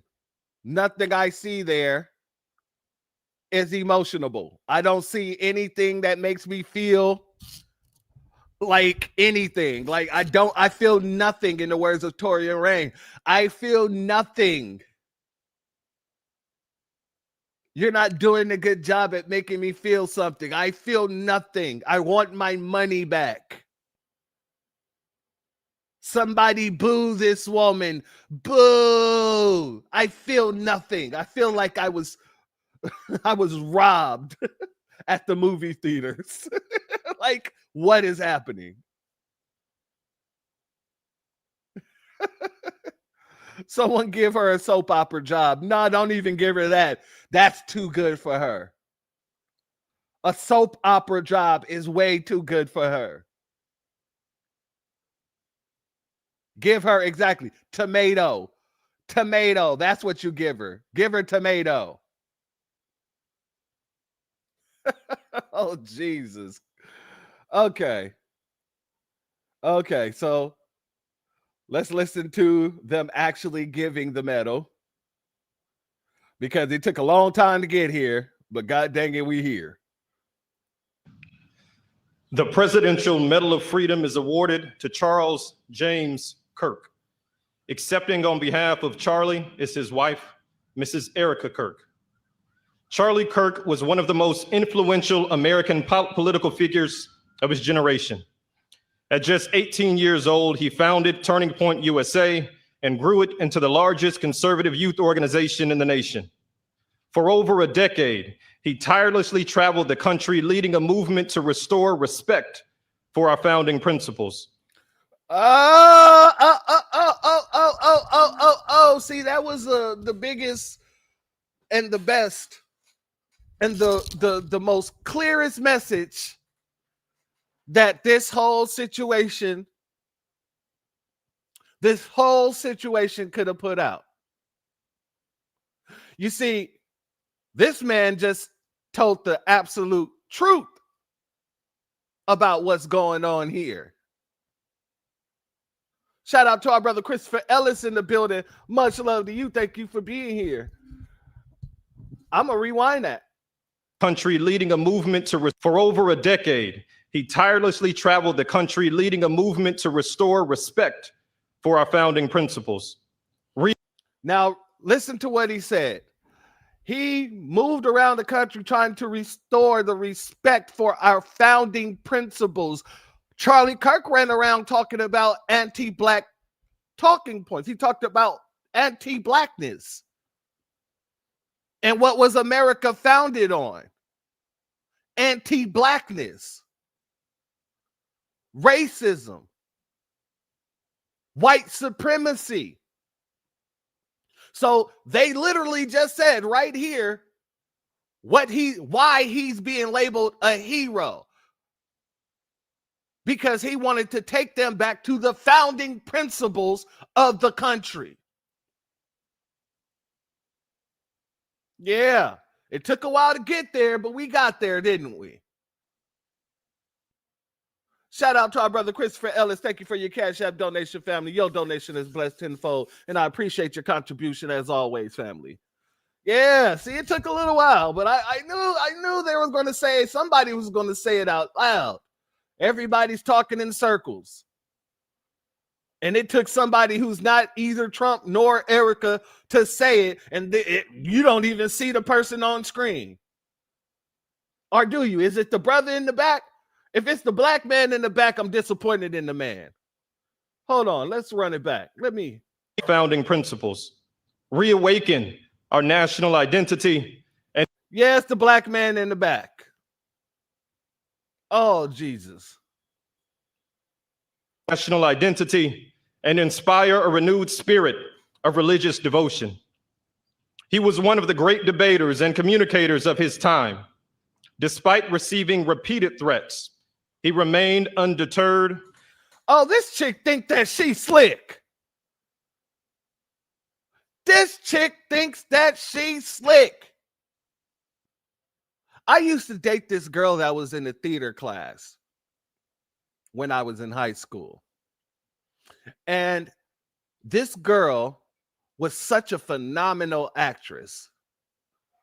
And I used to tell her all the time how good of an actress she was. Because this woman could cry on cue. Right? She'd do it way better than this chick here. But one of her friends came up to us while we were eating lunch one day, and I remember the story vividly. And he asked her, he says, "How are you able to cry on cue like the way that you do?" And she says, "Well, I just think about something sad. And since, I lost my parents when I was really young, that's where I tend to go. I'm able to pull that out of myself or think about that. And then I'm able to pull those tears up out of me." And he was like, "Well, I don't have any really sad experiences that I could just think of like that will cause that type of reaction." And she said verbatim to this man, she said, "Well, if you can, ask your director to put one of the big fans behind the curtain. So when you need to cry, you just hold your eyes open and try to look towards the fan. Let the wind hit your eyelids. That'll cause your temples to start, not your temples, your eyelids to start pouring out tears.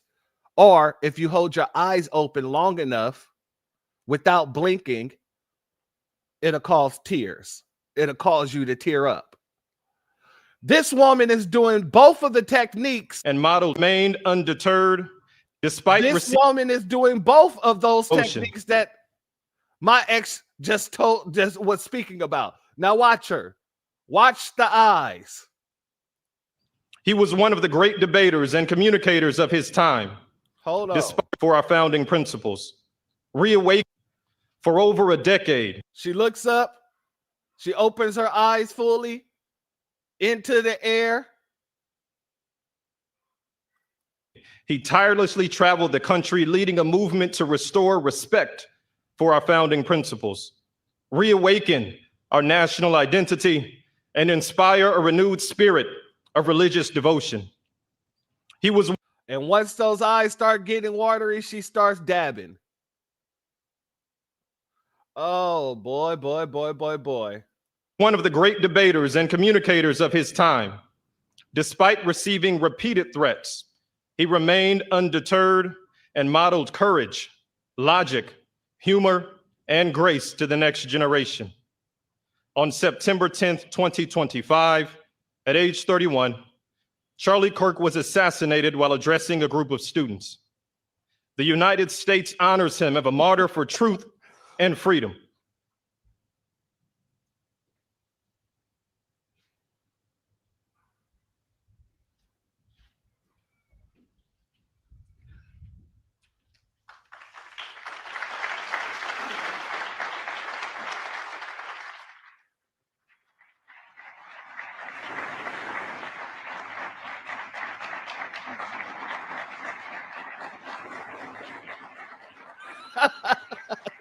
David is crazy.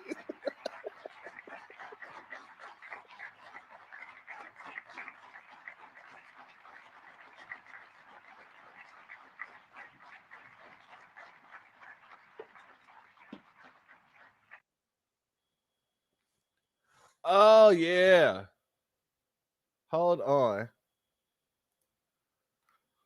The running eyeliner is always a dead give. It's always the giveaway and not the smear. Hey, we ain't seeing none. You didn't see no running eyeliner, nothing like that. This devotion. You don't even see when she picks up the dang, like when she's a religious devotion. When she's lifting up the little napkin and whatnot, you don't see no eyeliner on her napkin. You don't see no makeup on her napkin. You don't see none of that. He was one of the great debaters and communicators of his time. Despite receiving repeated threats, he remained undeterred and modeled courage, logic, humor, and grace to the next generation. On September 10th, 2025, at age 31, Charlie Kirk was assassinated while addressing a group of students. Family, if you think that I'm the only one that think that this woman is a horrible actress, if you think that I'm the only one that thinks that this woman really wasn't crying and really don't have no emotions in this situation, well, let me submit this to you. These folks know that I'm not the only person that feels that way. And so now they're putting out propaganda videos about why she's such a horrible actress. Yes, a horrible actress. Shout out to our sister FBA Queen. She said Chicago is really spitting out some serious clowns. Chucky, then Nick Fuentes. Absolutely. And you know what happens when you're dealing with clowns. Send in the clowns. Let's get into this. I want to show the propaganda that they're spreading now, because more and more people are saying the same thing about her being a horrible actress, her not really crying. Why Erika Kirk constantly kept her eyes at a 45-degree angle toward the sky during the Presidential Medal of Freedom ceremony. No one realized that the 3 rings on her right hand revealed a heartbreaking secret. Whenever Erika publicly mourned Charlie, she was often accused of faking her tears. At today's award ceremony, her behavior was again criticized. She kept looking up at the sky, her nose twitched continuously, yet not a single tear fell. In reality, after witnessing Charlie's assassination and holding public memorials, Erika's tears had nearly run dry. On Charlie's 32nd birthday, she had to accept the Presidential Medal of Freedom on his behalf and had to appear strong for the ceremony. She wore both of their wedding rings as if Charlie were by her side. Second, during her speech, Erika expressed birthday wishes for Charlie and also said, "Freedom, God." By looking up at the sky, she was not only paying her deepest respects to Charlie and God, but also quickly calming herself. Finally, Erika was present when Charlie was assassinated, causing severe psychological trauma. Therefore, whenever she appears in public, she instinctively looks upward to check if any threats are approaching from above. It has already been proven and strucken. Excuse me, not strucken. I said the wrong. It's already been proven and debunked that, god dang it, her and the kids were there when Charlie Kirk got popped in the neck. But yet they threw that in there. And did you hear what he said? Oh, she didn't have any tears for him because she's all cried out. Now I remember that song, All Cried Out. But I could have swore it was about someone breaking up with their mate.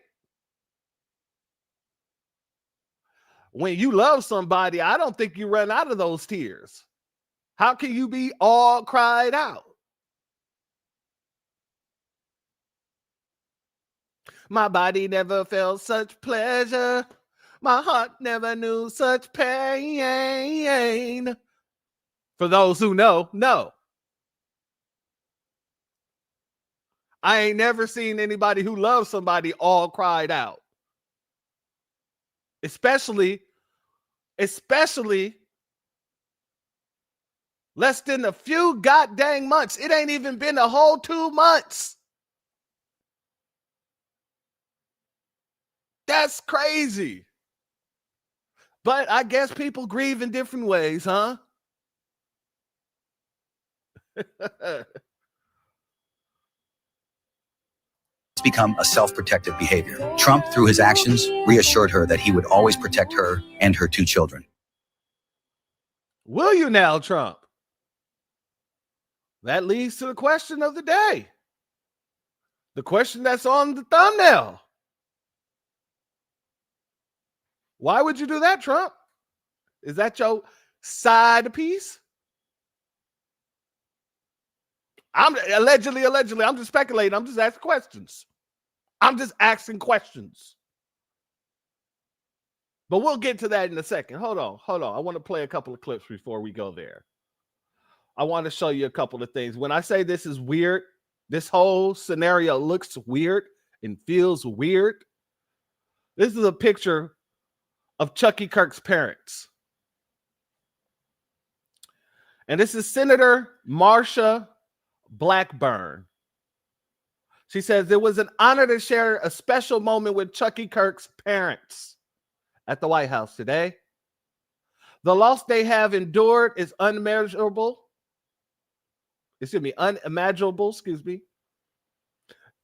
Chucky's legacy will never be forgotten. His legacy of anti-black racism. Because we won't let people forget. And looking at his parents, I can see where he got it from.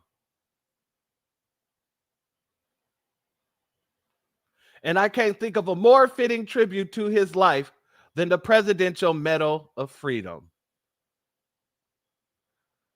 Family, these people are demonic. He probably already did.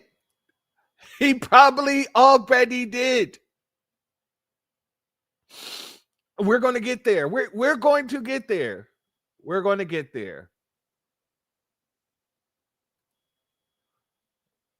Let's go here. President Trump posthumously awarded Charlie Kirk with the nation's highest civilian honor, the Presidential Medal of Freedom. In the White House Rose Garden this afternoon, the president presented the award to Kirk's wife, Erika Kirk. Today would have been the conservative activist's 32nd birthday. Kirk, who was a friend and political ally of President Trump, was assassinated last month during a speaking event at Utah Valley University. But now I can say with confidence, Mr. President, that you have given him the best birthday gift he could ever have. The best birthday gift he can ever have. So, somebody said it in the chat earlier. That's excluding, well, Torian said in the chat earlier, that's excluding anything she ever bought him for his birthday. Someone else in the chat said, that's also excluding her coochie. Someone else in the chat said that, that's excluding anything. That is a real crazy line to pitch out. But maybe she really feels that way. Don't know. It's hilarious, but don't know.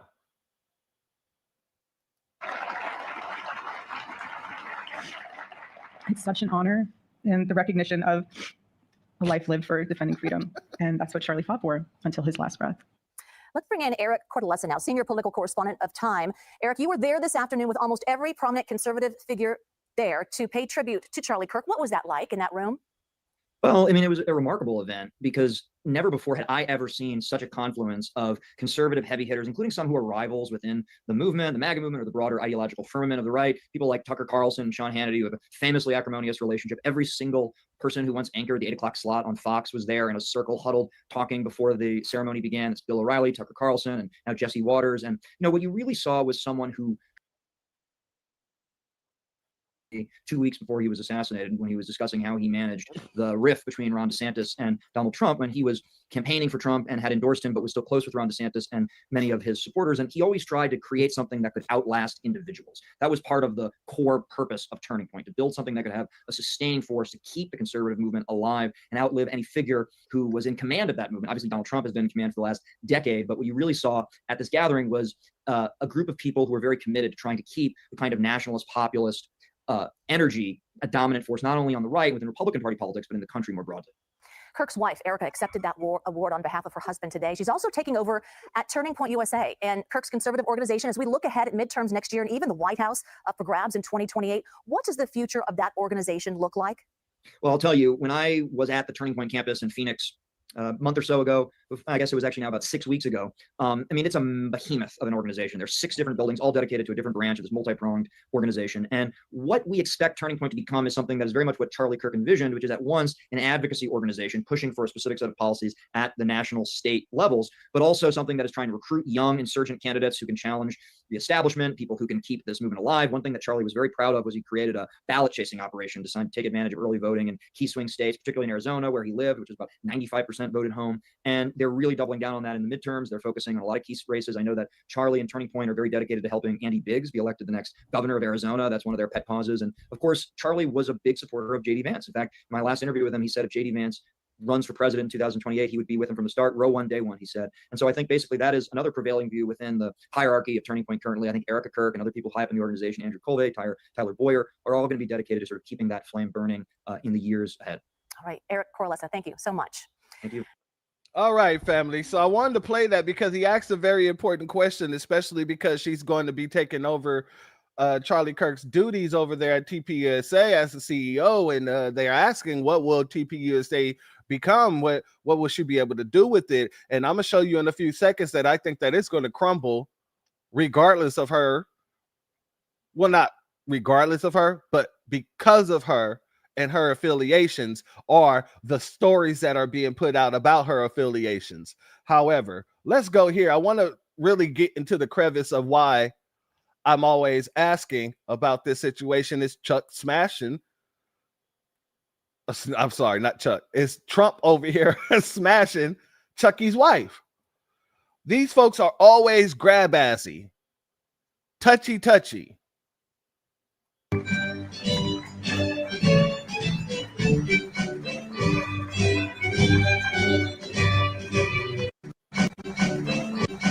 He tried to do the little touch before he got out there, full visibility.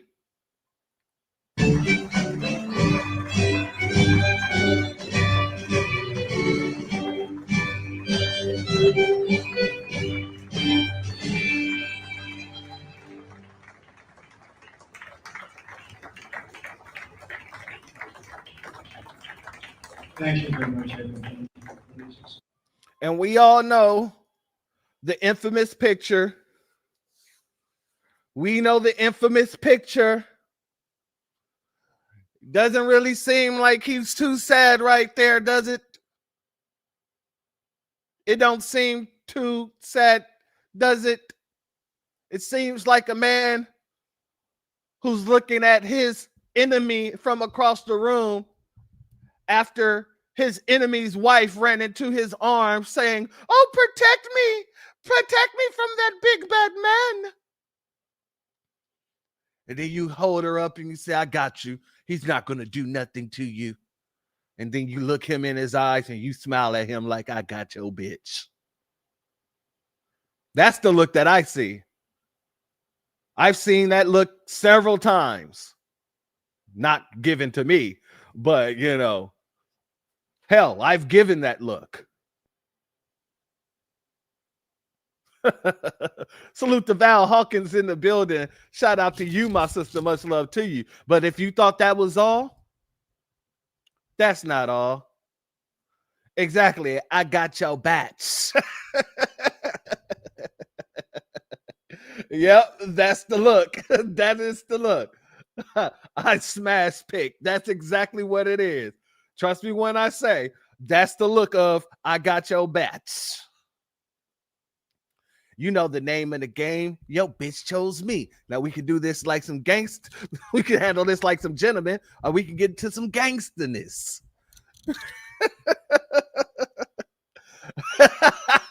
He looked like Will Ferrell from Wedding Crashers. That's great. See, now I ain't gonna be able to unsee that. Now I'm not gonna be able to unsee this. Oh no, man. Oh geez. But family, when I say these folks be playing grab ass, I'm not just being hyperbolic. No. Let's go here.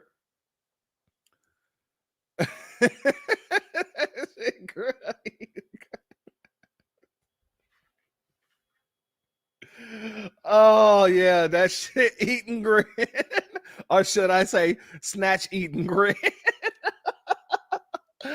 Oh yeah, that's definitely the I snatched your chick. I snatched her snatch grin. Let's go here, family, because when I talk about grab ass, I want to make sure that you guys see this as well. This was at the funeral, the memorial they did, right? And somebody put this angle out. I'm telling you, that Wedding Crashers got me right now. I'm teared up. You don't understand. However, this is a clip that someone put out from the backside of the situation. I don't put nothing past these people. Exactly.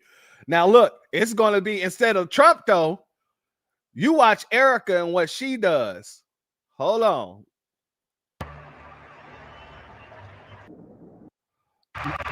Hold up.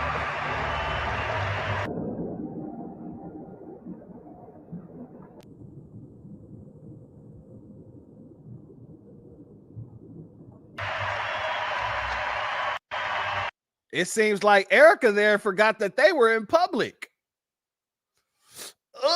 It seems like Erika forgot that they were in public. Allegedly. Hold on.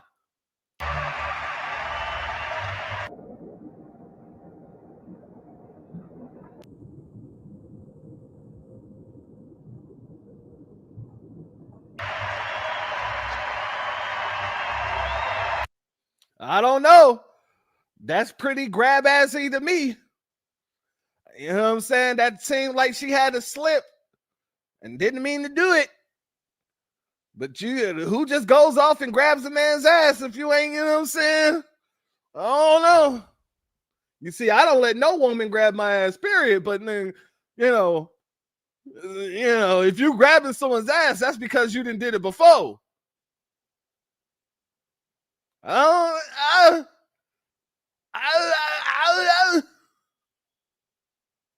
don't know, baby.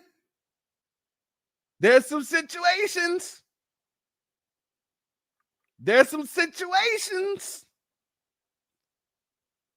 I started digging into her background and I fell down a damn rabbit hole. I tried to pull myself out so I didn't get too deep into it, but we're going to get into this rabbit hole real quick. Let's get into this rabbit hole, shall we?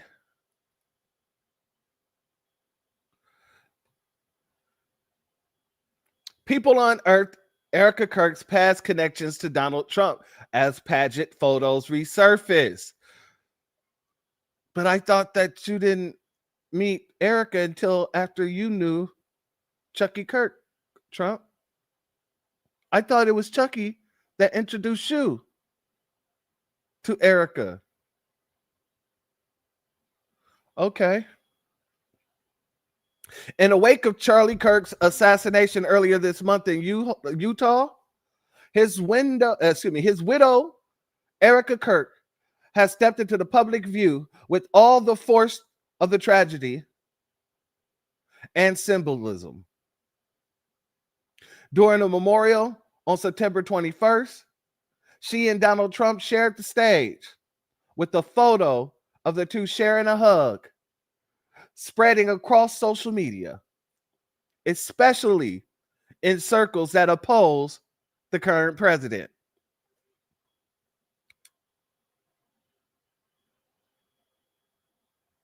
Some netizens, and for those who don't know what netizens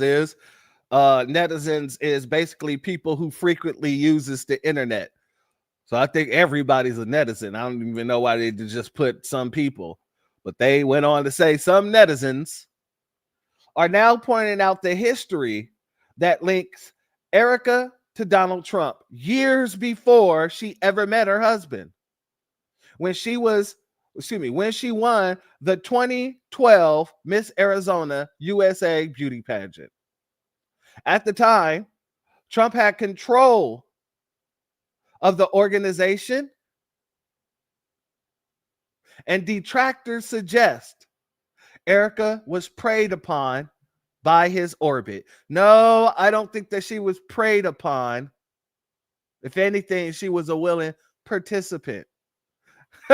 Shout out to Black RU. Reunited and it feels so good. Let's get back into it. Much of the controversy hinges on Erika's participation in beauty pageants. After being crowned Miss Arizona USA in 2012, Erika competed in the Miss USA 2012 national pageant. At the time,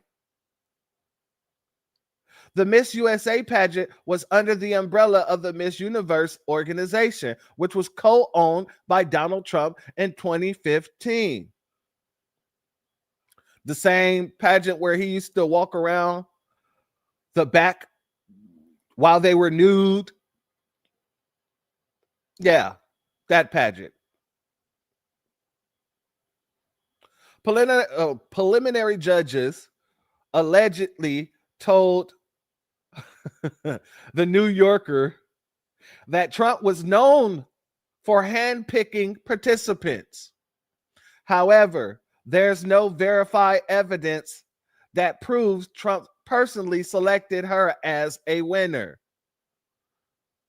You don't have to have, if the goddamn judges are telling you that Trump handpicked and hand selected people to be in the pageant, why wouldn't you think that he had the judges select the winner that he wanted?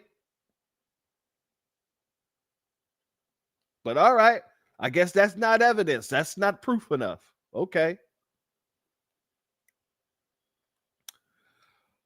Or that she was especially favored over other contestants. Now, you know, there was another person that used to visit these Miss USA pageants, right? Last name has a steen in it. All right, let's just continue. Internet salutes have pointed to Erika's own website and portfolio, which states she worked as a model and casting director. Casting director, huh? Y'all heard of the casting couch? To suggest that Trump in time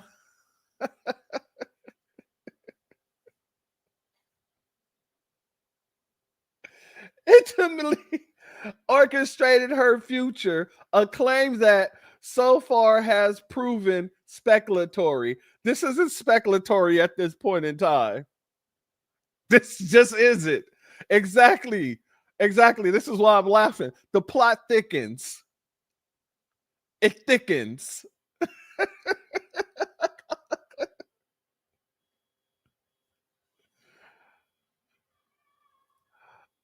Shout out to our sister Val. She said, I caught a clip of her one day, no makeup, no hair, and the hair was not combed, looking down bad.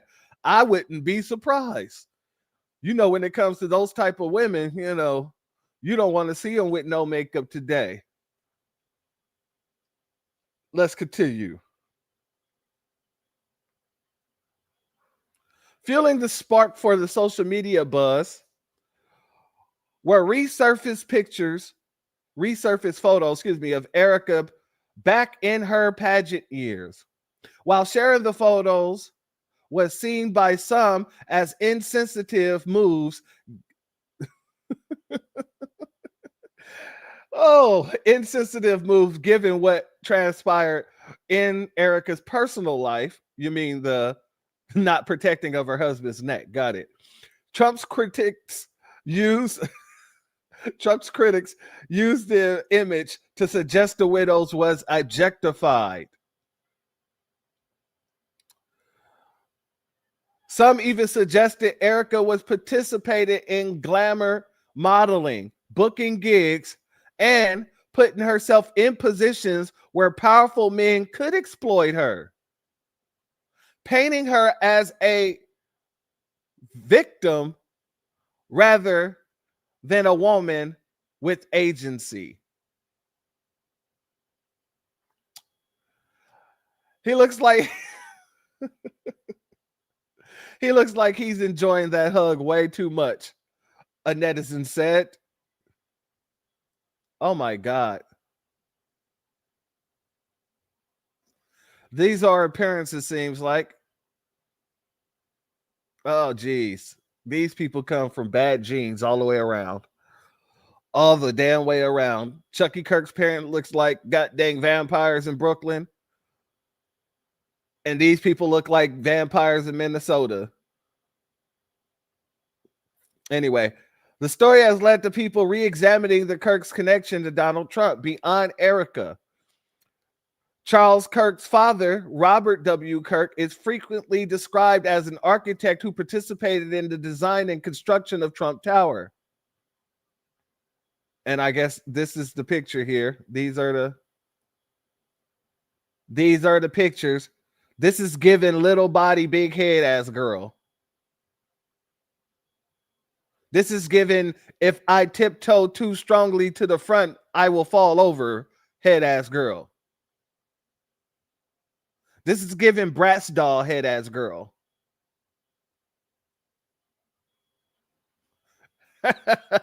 Yeah, she's average looking and not even average.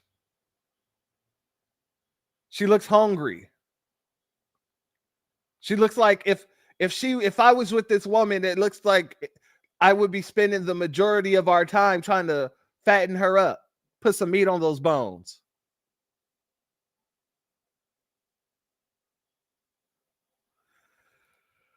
All right, let's get back over here.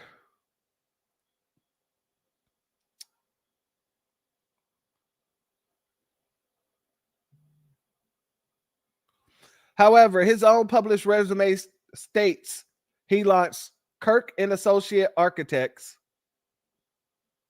in 1992 and lists experiences in resorts, office buildings, and multi-family housing. It doesn't specifically name Trump Towers. Shout out to our sister Cooking with Miss D in the building. Thank you for being here. Much love to you. Charlie, on the other hand, forged a well-documented relationship with the Trump family over the last decade. In 2012, I don't know why I said 2012. In 2012, at just the age of 18 years old, they keep saying this like it's a freaking feat. He co-founded Turning Point USA, excuse me. By the 2016 election cycle, he was assisting Donald Trump Jr. with media and travel arrangements during the campaign. Over the years, he expanded his reach through youth mobilization platforms like Students for Trump and secured a presidential appointment to the U.S. Air Force Academy Board of Visitors early this year. So he got put on the Board of Visitors in the U.S. Air Force Academy, but he couldn't go. He wasn't sound enough to make it into the damn Army. Oh, that was just a bone getting tossed to a dog. That is definitely tossing the dog a bone.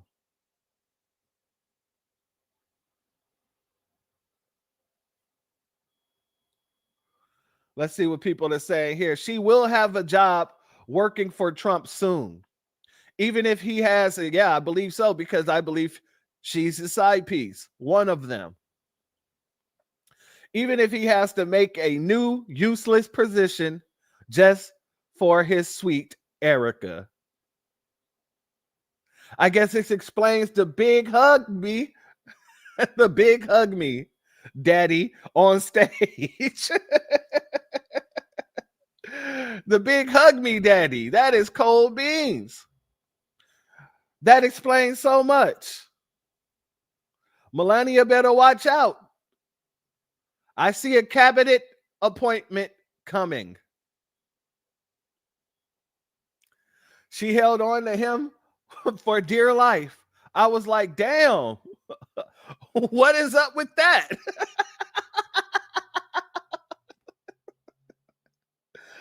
It's always right in our face. We're just too distracted to see. This picture makes me cringe how she hugs Trump for the cameras. Sorry. but it was as fake to watch by the two of them. And to say she forgives his killer, no. People are going to hell off. No tears for either of them. Let me guess. She reminds him of Ivanka. These folks are going off. The plot thickens. It's like a Tubi movie.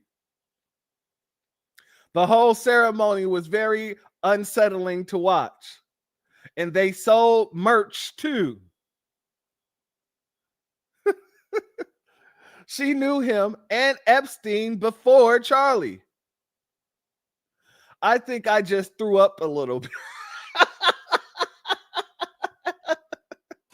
Jesus.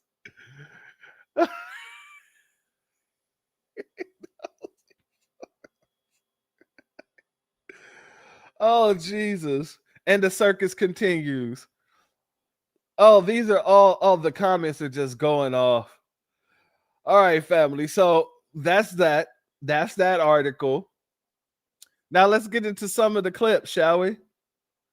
There are some clips because not only are people starting to call out her connection and the fact that her parents have connections, because apparently her parents are connected to Homeland Security. Let's get into the question that they asked, what will Turning Point turn into? How will it evolve? What will happen with Turning Point USA? And when I said that I feel like this woman here is going to get pushed out, or she won't garner as many people.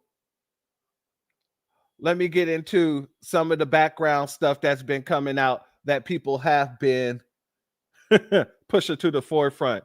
And it's the Nabiscos that's doing it.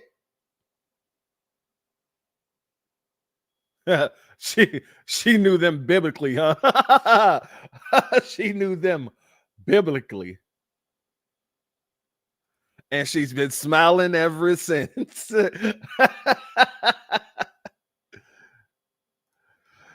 TP is nothing but a whorehouse. A whorehouse for hell. I believe it. Not connections, but erections.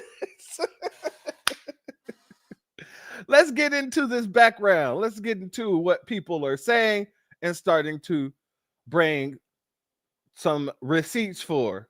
Let's start with this young lady here.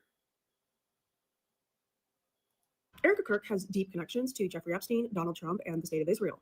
The supposed grieving wife and mother is going to be taking over Turning Point USA. So here's some facts about her that I think the public has a right to know and that nobody else is reporting on. Around 2009 to 2010, even though Erika had never modeled before or participated in a beauty pageant, she received an invitation in the mail to participate in the Miss USA beauty pageants, which were owned by Donald Trump. In 2012, she won the Miss Arizona competition. And at the same time, according to her website, she was also a casting director at the same time she was modeling for Trump. In 2006, she started a ministry when she was just 17 years old. This ministry was working with the U.S. military in Romania at the same time she claimed to be working as a casting director. The area in Romania where Erika was operating her ministry out of had a ton of locals accusing these evangelical ministries of kidnapping children and trafficking them out of the country. These children were being found in Israel, the UK, and undisclosed private islands. The locals demanded that the authorities look into this. And shocker, they never did. But her ministry was kicked out of Romania. In 2018, 2 years after Donald Trump started working with Charlie Kirk, Erika and Charlie were introduced to one another after one of their mutual friends suggested that Charlie should hire her to work for Turning Point. So at Erika's job interview with Charlie, Erika allegedly said, "You're not going to be my boss. You're going to be my boyfriend." So they began dating. I think it's safe to assume that this mutual friend was Donald Trump because Erika was already one of his employees, so it would make sense for his team to encourage this.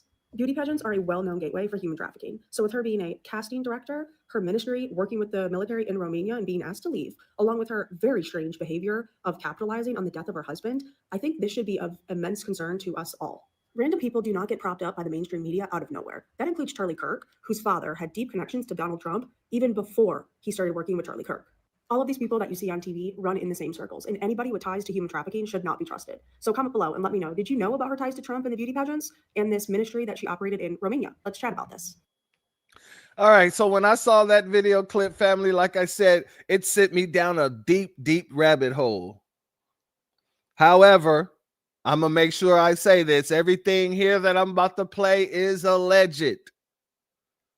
Even the articles that they produced to show as evidence, I went and found those articles myself.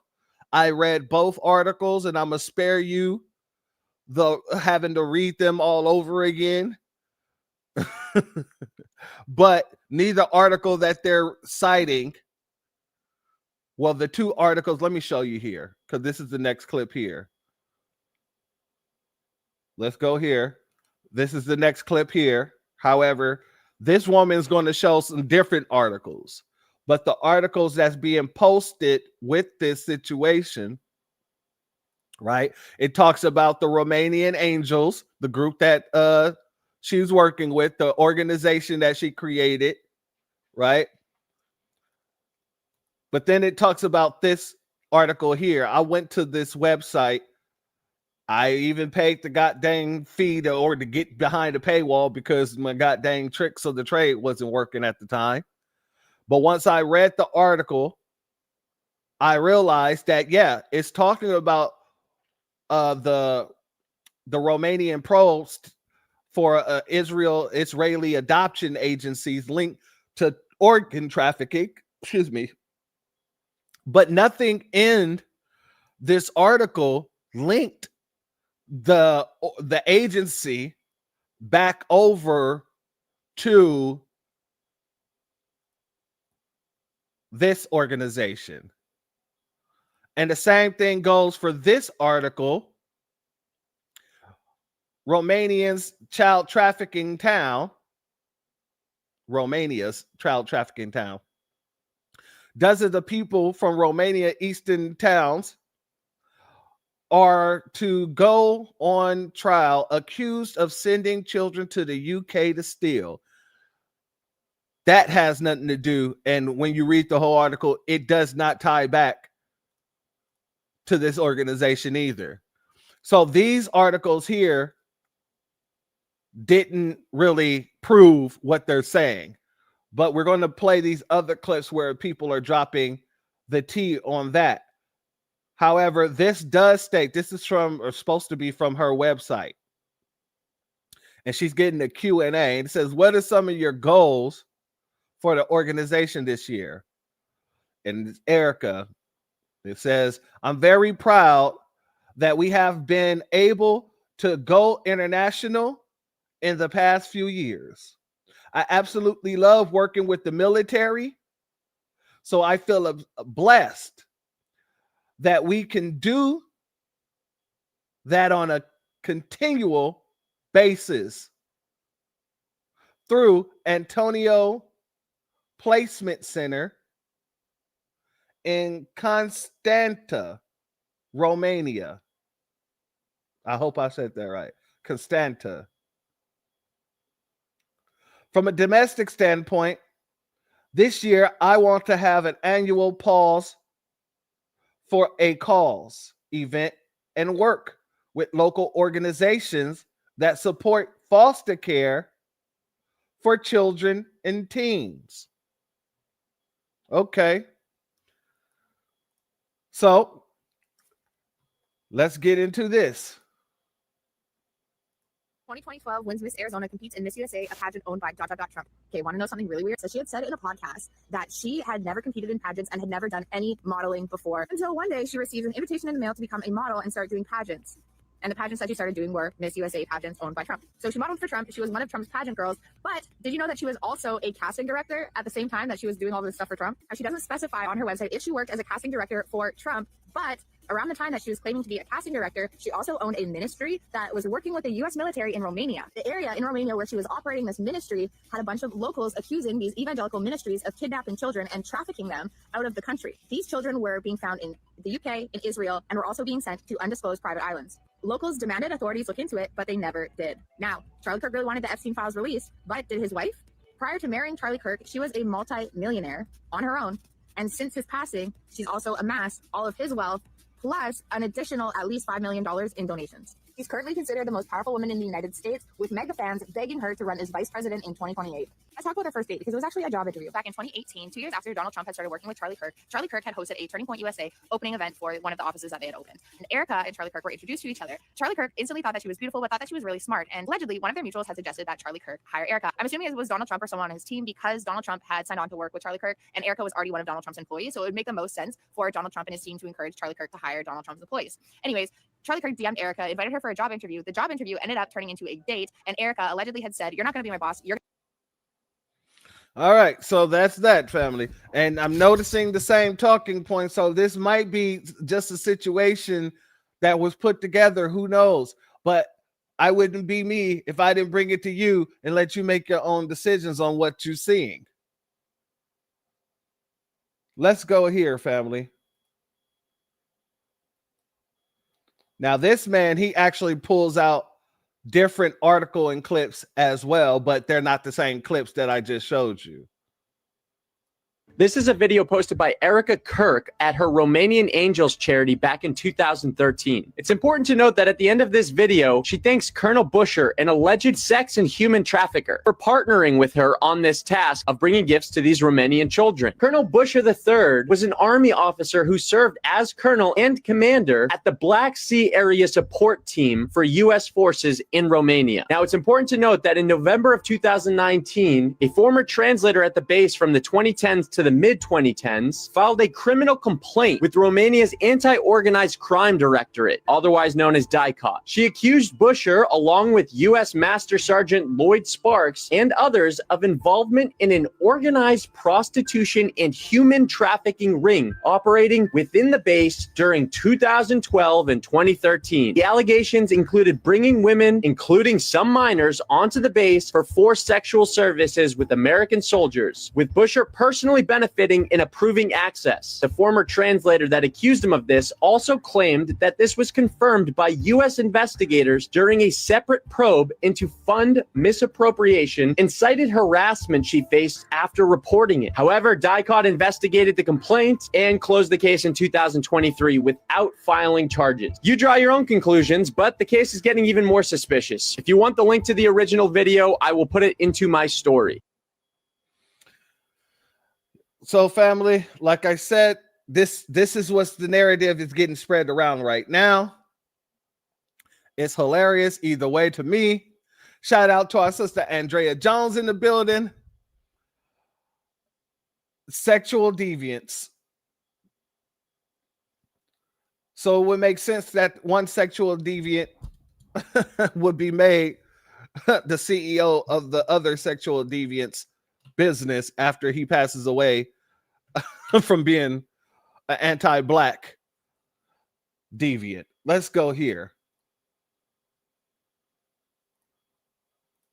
This woman is hiding something very, very dark. Okay, despite the mainstream fact checkers telling us there's nothing to see here regarding some pretty heinous allegations, I'm here to tell you that the evidence is actually all there. I believe that we all have angels in our lives, and these are my little angels from Antonio Placement Center in Constanța, Romania. This is from a Romanian newspaper. This headline is translated, but it reads, a former translator from the American base in the city of Romania that I'm not going to pronounce accuses, and she says that it's a real brothel operated here where minors were brought in. Quote, Anna Maria Nasiu was until recent years a translator at the American base, once again, city, can't pronounce it, Romanian name.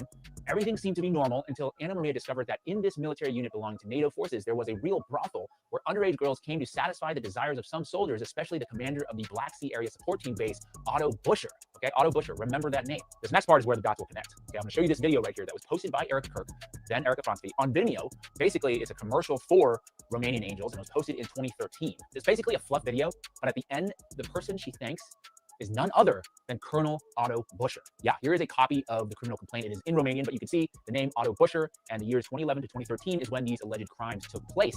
So the person that Erika Kirk was working with in Romania to quote-unquote help orphan children was accused of, yeah, not good. And you might be like, why have I never heard of this? Well, there's something called the U.S.-Romanian Defense Cooperation Agreement that was signed back in 2005, wherein crimes committed by U.S. military personnel on Romanian bases used by U.S. forces fall under U.S. jurisdiction, especially if they occur while on duty or within the installations. So essentially, everything was just swept under the rug. This guy, Otto Busher, just retires, and according to my research, here's his LinkedIn, he's like having a nice, quiet retirement in New Hampshire. Erika Kirk's Romanian Angels mysteriously just shuts down shortly thereafter. She then keeps a pretty low profile until she is set up on a TPUSA interview with Charlie Kirk, and they fall in love, they get married, and you won't believe this, but their wedding was actually funded by TPUSA, so very interesting. And fast forward, as we all know now, Charlie Kirk dies a gruesome death, and she takes over as CEO of Turning Point with the new organization now much more powerful than it ever was. So it's almost like Charlie is more valuable to them dead than alive. Something just feels wrong here. Shout out to our brother AL. He says Otto Busher. Interesting name. It's actually spelled O-U-T-T-O. Otto. Or Otto. Either way, it's O-T-T-O, whatever. It's spelled with the O. It starts with the O. This is the narrative that they're spinning real quick, family. I'm playing these because they're all saying the same thing. Some are actually digging deeper, but it's the same damn talking points. Everybody is going around preaching this message here. Erika Kirk was introduced to Charlie Kirk through Donald Trump. She had been procured for like Donald Trump's pageants. She won like Miss Arizona or something. She was literally a registered actress and starred in a reality TV show, a romance one at that. He met her on a trip to Israel. Charlie met her. Family, she starred in a TV show. Didn't I say she gives bad actor? Didn't I say that everything that she said, I just feel like it's a bad script someone's reading?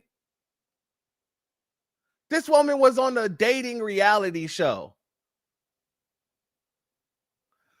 Exactly. A trouble actress. Oh, here we go.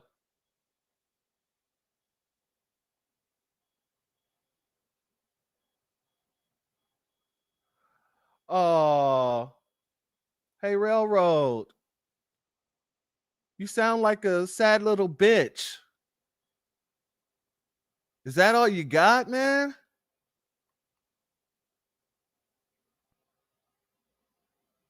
Is that all you got? You don't like the fact that I made your Zaddy Trump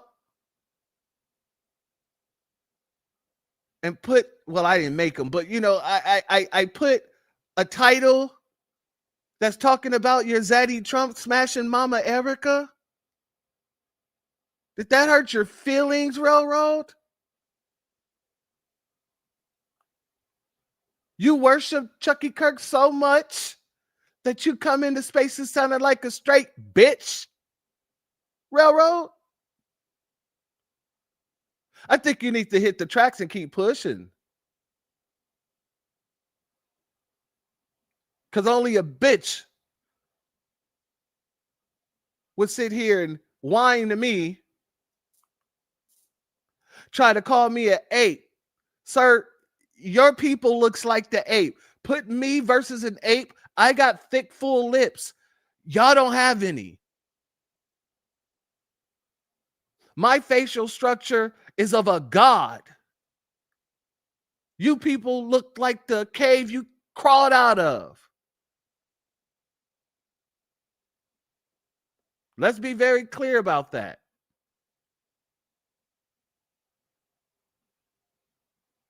I tell you what, I'll help you hit the road, Jack. And don't you come back. No more, no more, no more, no more. You got dang biatch.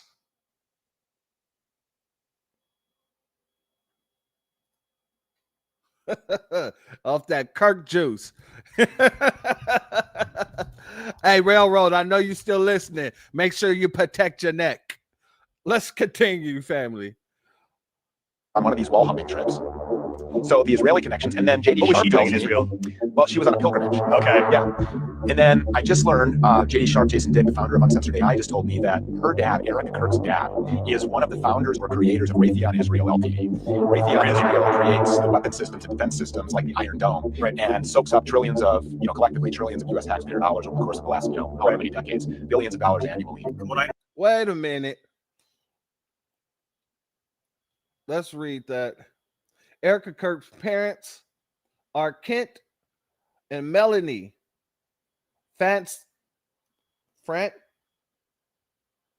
I'm not even going to try and read that. It's Frant something.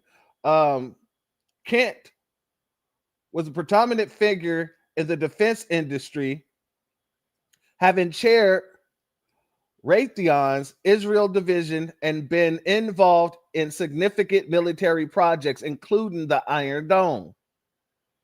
Interesting. Melanie's background is less publicly detailed, but the family has been noted for their connections to conservatives and pro-Israel circles. Well, that would make sense because Epstein was a pro-Israel guy. Epstein was rocking with the Mossad just like he was rocking with the Alphabet organization over here. Better check into Lex Wessner. Yeah, that makes a lot of sense. So, did she meet Epstein through her parents? I digress. I'm just asking questions. We're just asking questions here today. Exactly. Epstein, gangster Mossad, but not just Mossad. You can't just leave it on Epstein either. Ghislaine Maxwell, her father was also Mossad. Who's to say she's not Mossad? Who's to say they're all not Mossad? I'm just saying. I'm just asking questions. Let's continue. There's Raytheon Israel LTE. Raytheon Israel creates the weapon systems and defense systems like the Iron Dome, and soaks up trillions of, collectively trillions of U.S. taxpayer dollars over the course of the last, however many decades, billions of dollars annually. From what I understand, Erika Kirk's father formed Raytheon Israel's division and was the former chairperson / president. I believe he's retired now, but he was actively involved in that particular operation. That's ridiculous. All of these connections. They had the custody of Charlie Kirk's body in the custody of J.D. Vance aboard some private jet, going to God knows where. And within 24 hours, Erika Kirk is releasing this propaganda video of Charlie Kirk's hand and the rings and the I love you and the crying and the sobbing. That young man, I forgive him. With no tears coming out of her eyes. She's solidifying the narrative that he's guilty. No matter what, about a court appearance, anything else, that resonated with every Christian because they're supposed to be forgiving. Yeah. And that just subliminally, subconsciously. No, every Nabisco Christian it resonated with because they understand that their God is not the God that we serve. As foundational Black Americans, their God is not the Most High. Their God is white supremacy in all of its forms.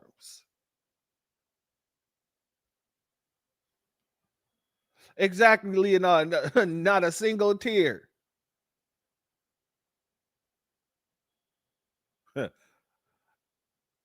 In the words of Willie D, uncivilized mutt. Shout out to Willie D for that one. Or very overtly put, yep, he's guilty, he did it, he's responsible, but Erika forgives him, and now she's the champion of TPUSA to come rushing in, building all of these other extensions and satellite, different clubs all over the place. Well, they're basically trying to build her up to be the next president. They're essentially saying, like, hey, this is a woman that we could set up maybe in 8 to 12 years. Yeah, well, they then will be able to just solidify this Judeo-Christian, alliance, and that Israel was great, and that Charlie loved the Jews, and all these things, while completely disregarding the 5 weeks. You know what that picture reminds me of? That they just showed of Chucky and Trump hugging, the Israel sign behind it, and the American flag behind it. Rest in the great Chucky Kirk, rest in peace. It reminds me, I don't know if you guys watched the show, but there's a show called American Dad. And the father in that show, he dressed up half like Uncle Sam, and the other half, it was like a woman in a dress from Israel or something like that. And he was basically turning around doing the kissing on each other like they were and all this other stuff. I know we're supposed to, you're the devil. We're not supposed to be together. I'm not supposed to love you, but I do. And then this is what it looks like to me. This is what it reminds me of.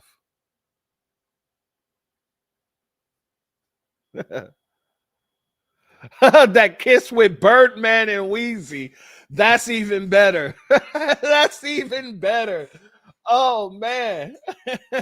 And then Trump turned around after he got hit in the neck talking about what happened to that boy.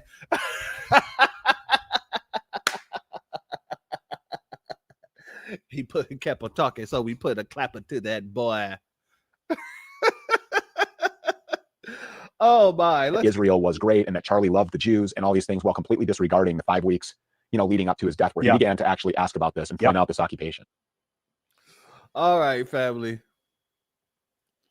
Shout out to Anita Harrell. She said, "I wonder if Chucky Kirk was a sacrifice." Allegedly. I'm gonna be honest with you. I wouldn't be surprised if he was.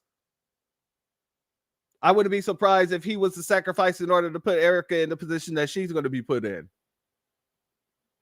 I wouldn't be surprised if, it was all set up by his own. Never mind. I'm just asking questions. Just asking questions here. Shout out to you, sister. I wouldn't be surprised about that either. CK was allowing the Trumpster to smash Erika most likely. I would not be surprised.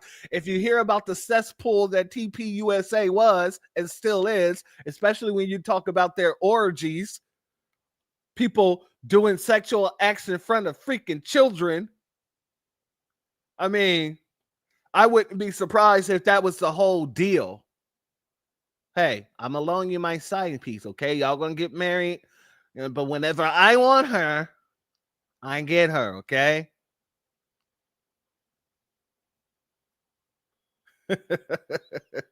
Exactly, Miss D. Asking for a friend. All right, family. So now that we done got through the whole, I guess you can call it the conspiracy around her background, the theory behind her background.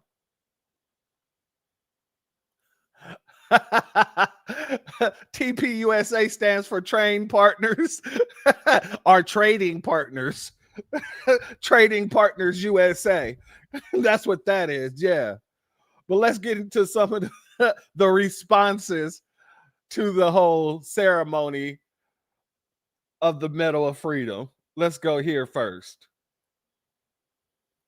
I watched Trump's speech for Charlie Kirk's Presidential Medal of Freedom ceremony, so you don't have to. And here's my overview. And I promise you, some of the things he says are actually new here. All right, the craziest thing he said is that receiving the Presidential Medal of Freedom is a better milestone than Charlie Kirk making it to his 32nd birthday. Just saying. All right, let's get into the meat of it. He somehow mentioned Kamala Harris twice and Biden once, somehow, while he's doing a thing for Charlie Kirk. But again, whatever, right? So he starts off by bragging about the new Rose Garden, and he says that this is the first event that they're having in the new Rose Garden, and that he was hopeful that it would be done for this event. Trump says today was supposed to be rainy and cloudy, but God didn't want that for Charlie, so apparently God just made it a nice sunny day. And then he said that Charlie Kirk didn't like losing, and he didn't like his enemies that he fought. Later, his wife will say that he prayed for his enemies, so Trump didn't know the man at all. He also doesn't know how to say posthumously, because he says posthumously. Hilarious. Again, we're talking about Charlie Kirk here. He says that we have $18 trillion in investment in the United States. Now, if you've watched me for any amount of time, you know that I have no purpose in going any further into that. He says that literally no one entered our country illegally for the past 4 months. And then he says that Charlie Kirk would have been 32 this year. I'm just going to remind you, I'm going to be 34 this year. That man did not look good for his age. He's talking about Charlie's wife, and he says that beauty and brains very rarely go together, but for her, they did. He's saying that if you're a pretty lady, he thinks you're dumb. He only talks about Charlie for a couple minutes in this whole thing, but he does congratulate J.D. Vance for doing a great job handling George Slopadopoulous. This one is hilarious given the implications and how much he is pushing back against it. He says that had Charlie been here to fight the radical left Democrats, he would have had a march on the Capitol with 20-somethings. Does he forget that we all are still a little concerned about the insurrection he threw? He says he has no idea why Charlie Kirk liked him. And in fact, he said, what the hell was he thinking? And then he spent a few minutes bragging about winning every swing state, winning the Electoral College. He tries to give the stat about winning way more counties than the Democrats won, which again is just a complete misunderstanding of how elections work. But he says we have districts and councils, and we would have won all of the districts if it was counted fairly. So he's claiming that 2024 was rigged, in addition to 2020 being rigged. He doesn't know the word county, and he doesn't understand that counties have different sizes. It's hilariously incompetent. And also, did I mention this is supposed to be about Charlie Kirk? Trump says he doesn't know if he's going to make it to heaven, but he's sure Charlie Kirk is there, and he's sure he's looking down on us. He also calls him a martyr on 3 separate occasions. He also says that Democrats have that devil's ideology and that Democrats are the ones who are violent. He mentions his own assassination attempt because of course he would. And then he says that Charlie told him, I can't believe you made the turn when you did and saved yourself. He says we must have no tolerance for radical left extremists. He says that he just dropped $60 million. Hey, he just said, he's saying everything that Whedon said here. And look, I saw this clip and I didn't see the whole thing. I just saw the first couple of seconds or so, and I'm like, okay, I'm gonna include it because he's doing his version of a breakdown. But everything that he said is everything we were saying while watching it, in the midst of watching it. So these are things that everybody's seeing, especially the fact that this dude didn't know how to read the damn room. Talking about I turned right, I made the turn, and he was like, Chucky was like, oh, I didn't know how the hell you made that turn. He said, I didn't know either. As if he said, if you would have made that turn, Chucky, you would have still been here today. But since you didn't make that turn, you didn't protect that neck, pop goes the weasel. Pop goes the weasel because the weasel went pop.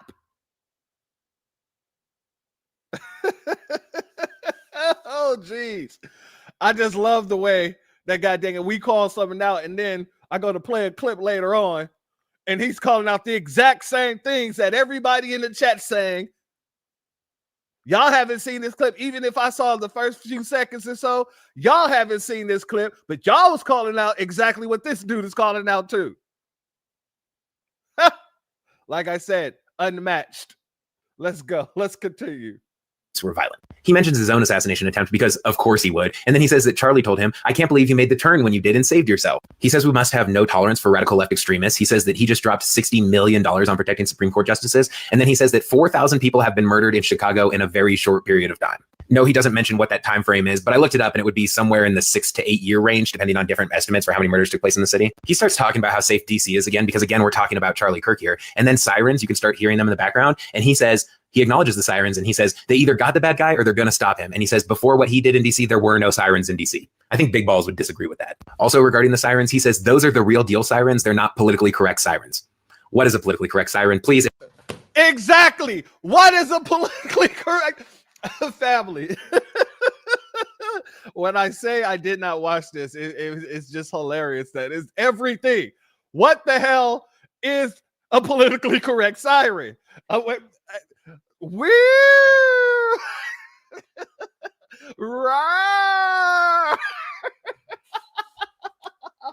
oh Jesus. Oh, I can't. This has just been a hilarious live today. I did not mean to have this live be this damn funny, but this live has been freaking hilarious all day. Let's go. If a MAGA has made salute to Wild Williams in the building. Much love to you, my brother. Much love to you. it this far. I'm not even that far in considering how long my videos are. If a MAGA has somehow made it this far, please explain to me what a politically correct siren is. He also says that the FBI has been in Chicago for 6 months. The FBI has had a standing field office in Chicago since 1908. He said, now that's one part that I forgot. I didn't hear him say is that the FBI has been in Chicago for 6 months or whatever the situation may have you when the FBI has an office in Chicago. That is wild. Shout out to our brother Antithesis in the building. Much love to you. Shalom. Thank you for being here. The wheel. I'm telling you, that is not going to go away. I will never let Trump live that down. You talking about political correct sirens. I am too over it.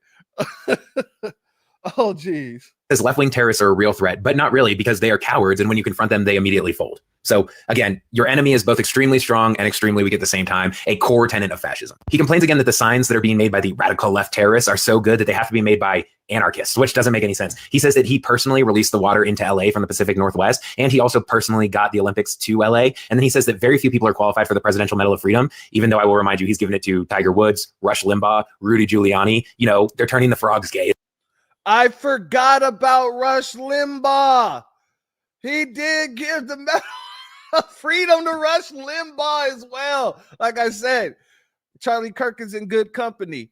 You got Rush Limbaugh, you got Rudy Giuliani, you got goddamn Hillary Clinton, apparently Tiger Woods.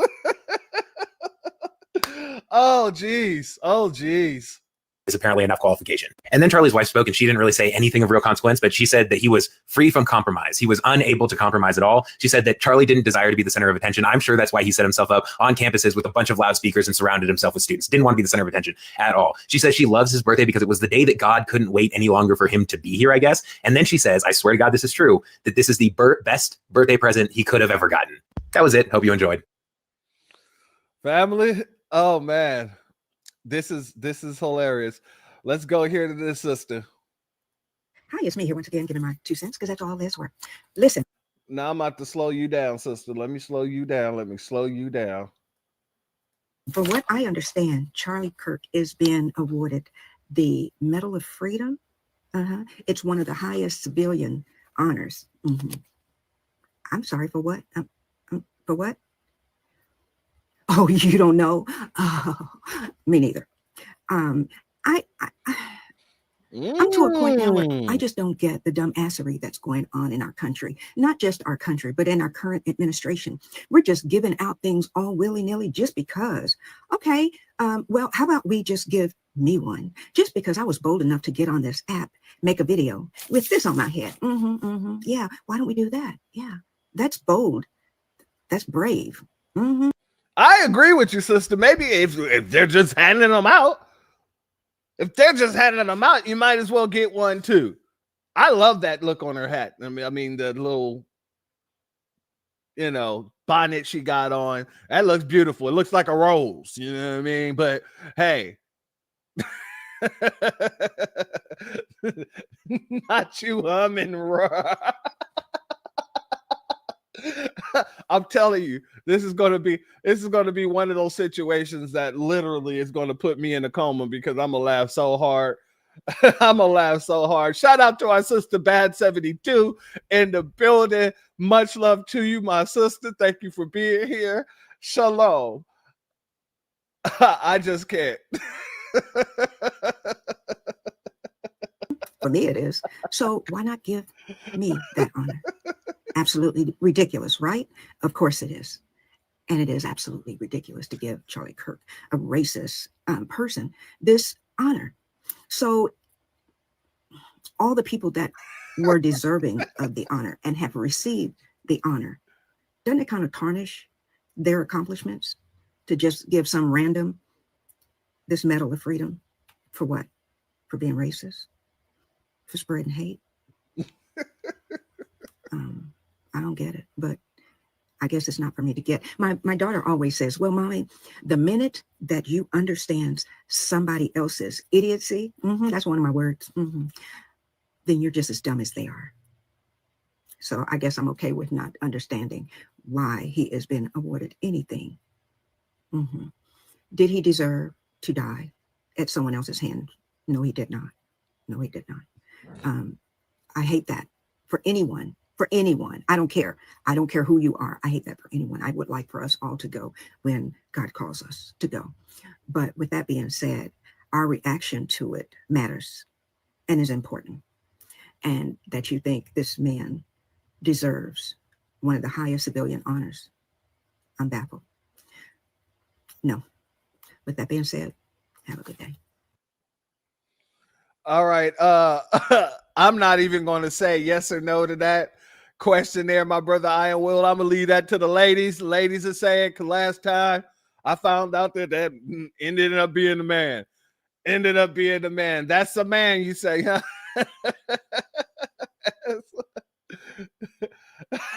That looks like a transsexual Chris Brown. I am so over you guys right now. Not a tranny Chris Brown. Wow. Shout out and shalom to our brother Rashad Wallace in the building. He's in strong features. Cooking with Miss D said, I know that's right.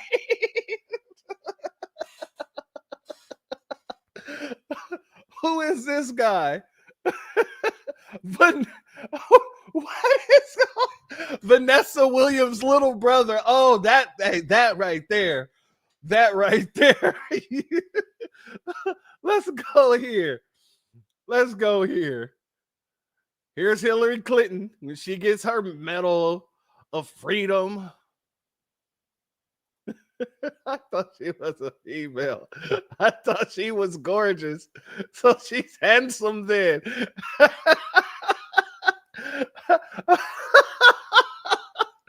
Oh, man. Y'all gonna get me in all kind of trouble with this. The goat is fierce and better than most chicks. Oh no. Oh man. Oh man. Shout out to the chat. Y'all is too funny. Y'all is too funny. Let's get here. As I speak right now, Donald Trump is awarding Charlie Kirk with the Medal of Freedom. The Medal of Freedom. I know a lot of y'all don't know what the fucking Medal of Freedom is, so let me tell you. The Medal of Freedom, officially a Presidential Medal of Freedom, is the highest civilian award in the United States and recognizes individuals for significant contributions to the nation's interests, world peace, or significant public or private endeavors. This man was not a fucking public servant. He was a racist. He was a white Christian nationalist. He was sexist. He was misogynistic. He spewed hate every time he opened his mouth. And that SOB deserves the Medal of Freedom. I feel like the world has turned over on its head. And this is why I cannot wait for that man to clock the fuck out indefinitely. He promotes the division, leaving white men at the top and everyone else at the bottom. Y'all wonder why we as people did not blink an eye when that man's neck was taken off. That's just another person that's trying to oppress us being taken out. As I speak right now, Donald Trump is... Shout out to Cooking with Miss D. She said, you need rest, church. And you ain't lying. You ain't lying. Because this right here, oh, God, Lee. That antithesis says she out here looking very handsome. Jesus. Not very handsome. Shout out to Vince Singleton. Thank you for being here, family. Much love to you. Oh, man. Oh, man. Let's go here, family. So today, Charlie Kirk was honored with the Presidential Medal of Freedom, posthumously, of course, since his assassination last month. And Donald Trump paid a tribute to Charlie Kirk. Now, I did watch a majority of the video. I just find him kind of painful to listen to, just because he repeats the same talking points very often. But this one was new, and this kind of actually summarizes the entire tribute. This is the clip. Here you go. Law enforcement fired sniper rifles at ICE agents and me, but I made a turn at a good time. I turned to the right.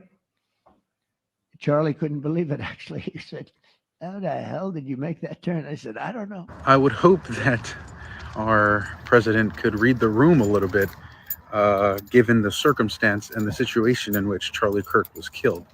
But I think that might be asking for too much. You can watch the entire tribute on C-SPAN or on White House channel on YouTube, which is how I watched it.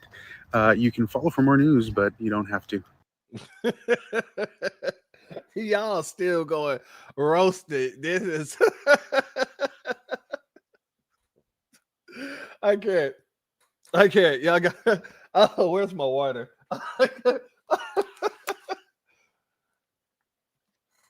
Okay. All right. All right. Let's get through this. We're almost done here, family. We're almost done. I got one more because I really want to play this because there's a lot of people that really don't understand why he got that damn medal, and I'm gonna show you why he got the damn medal. Let's go right here to this young lady here. hopefully, young lady. Okay, let's go. To listen to Donald Trump declare Charlie Kirk is like a revolutionary of our time and put the flags at half-mast, I want to just put into context, Charlie Kirk does not have a college degree. He started at Harper College, dropped out. He then created an organization that allowed him to position himself to be an executive director without going through any ranks.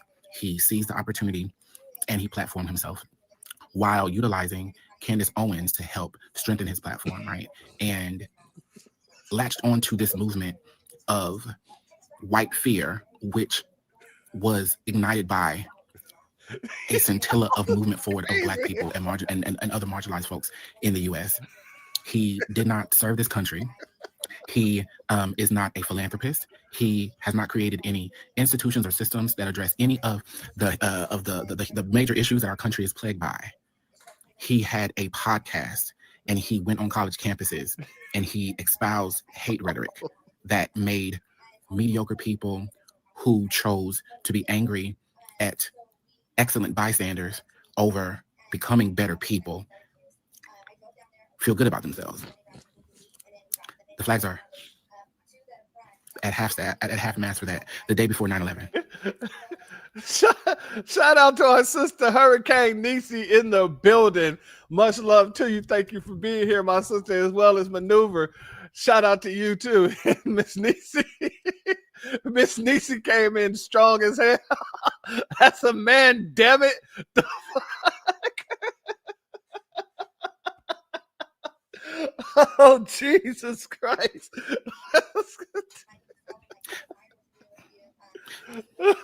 He hasn't done anything.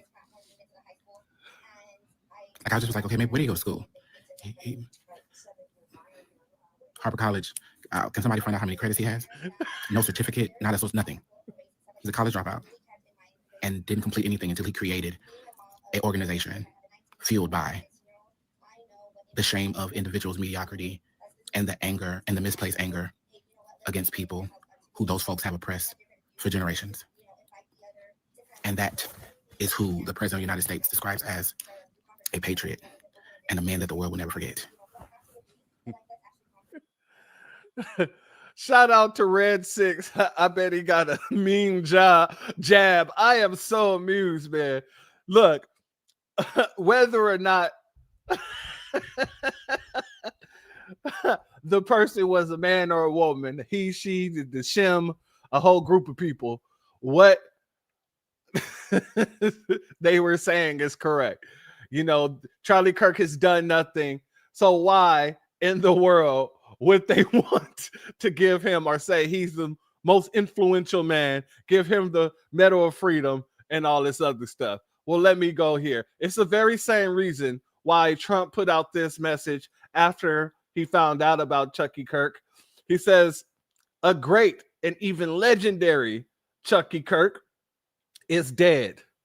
No one understood or had the heart of the youth in the United States of America better than Charlie. I would disagree with that. He was loved and admired by all. I also disagree with that. Especially me. And now he is no longer with us. Melina and my sympathies go out to his beautiful wife, Erika. You have to throw the beautiful in there, Trump. You have to throw the beautiful in there, Trump. Okay. All right. All right. And family. Now notice, he didn't say, he could have worded it like this. Melina and my sympathies go out to his beautiful family. He didn't have to say his beautiful wife and family. That man basically just said he had some ugly ass kids. But anyway, he was making sure those who know how to read between the lines know that Erika is his side piece. We ain't, look, that's allegedly, but God dang it, out of everything we're going through here today, come on. She grab assing and he's always chucking and smiling over, trying to touch on her all the time. Yeah, I believe Melina got her own little side piece too. You know what I'm saying? That's why she ain't out here tripping. She ain't out here tripping whatsoever. Anyway, we love you. So the same reason he posted this out the day, I think it was the day of or the day after, whatever the situation may have you. It was the day of, I believe. He was trying to promote a narrative. And what's that narrative? The same narrative that the person that was speaking in that clip when the medal was being given. Hold on. I mean, make sure we have the. Here we go. What he said here? One of the most influential American political figures of his generation. Even though he wasn't a political figure, he didn't hold any political office, but go ahead. At just 18 years old, he founded Turning Point USA and grew it into the largest conservative youth organization in the nation. For over a decade, he tirelessly traveled the country, leading a movement to restore respect for our founding principles. Restoring respect for the founding principles. And what are the founding principles? We already addressed it. Anti-Black racism, slavery, just the works, right? And if you don't think that that's the case, let's go here. Now, y'all probably haven't heard about this yet, but you're about to hear about it right now. So let's go 100 miles.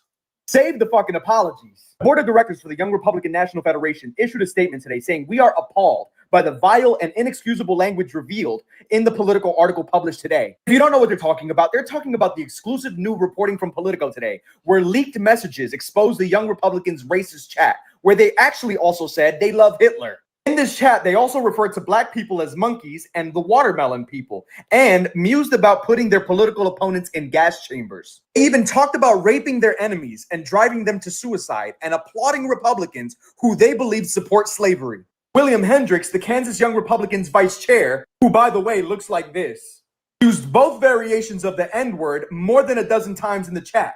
Bobby Walker, the vice chair of the New York State Young Republicans, who, no joke, fucking looks like this, referred to rape as epic when they were talking about the Spanish coming to colonize the indigenous populations. They said the Spanish came to America and had sex with every single woman. One guy said sex.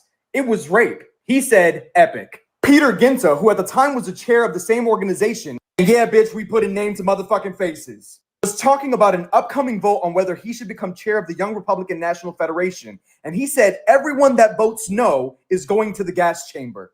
PG, Peter Ginta, we only want the true believers. Can we fix the showers? Gas chambers don't fit the Hitler aesthetic. I'm ready to watch people burn now. We gotta pretend that we like them. Hey, come on in, take a nice shower and relax. Boom, they're dead. And it makes sense that they like the idea of gas chambers, because one guy said, he did say, my delegates that I will bring will vote for the most right-wing person. And then Peter Ginta said, great, I love Hitler. The bottom line is this: fuck the gaslighting and fake apologies. They're not sorry that they said it. They're sorry that it will cost them their future careers. This is exactly how they talk, think, and feel when the cameras are fucking off. And the family? For a decade, he tirelessly traveled the country, leading a movement to restore respect for our founding principles. And that's what the founding principles get you. People who are in chat rooms calling people monkeys, saying they love Hitler, and saying rape is epic. Exactly. And that's restoring the respect of the values that the country was founded on. A bunch of pathetic cowards. You took the words right out of my mouth.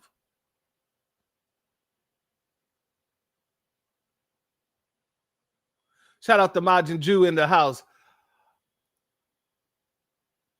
Did you find the whiteness in us? Yes, White House. Oh, family. So this is the whole reason right here. This is the reason. This is why they're doing all this. This is why they're perpetuating it in the way that they are. They're giving medals of freedom and all this other nonsense, because that's what they want. They want more and more of these conservative Nabiscos or Nabisco adjacent people moving like Charlie Kirk was moving, doing things Charlie Kirk used to do, acting the dumbass that Charlie Kirk was.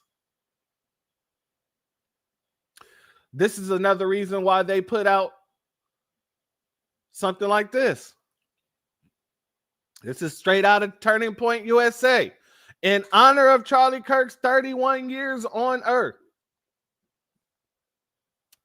here are 31 ways to live like him. Number 1, honor the Sabbath. I thought he was a Christian. Wait a second. I thought he was a Christian. Why is he honoring the Sabbath? That would make him a Jew or a Jewish. The ish-like. Wouldn't it? Interesting, but let's continue. Journal every day. Send scriptures to your friends. Salute C. Phillips. Thank you for being here, family. Much love to you. Number 4, have conversations with people you disagree with. Number 5, register to vote. Number 6, get married. Number 7, have kids. Number 8, go to church. Number 9, work out. Number 10, get sun. I don't think he was getting sun whatsoever. The sun typically don't like them folks.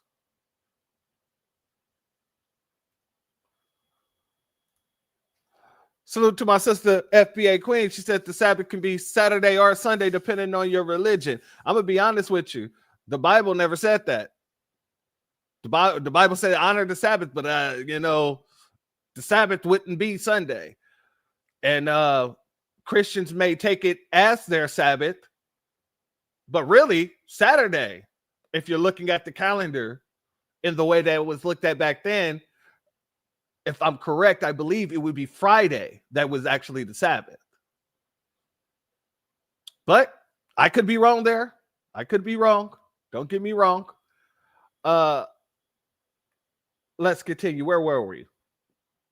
Number 11. Oh, you're going to love this. Ask your spouse, how can I better serve you?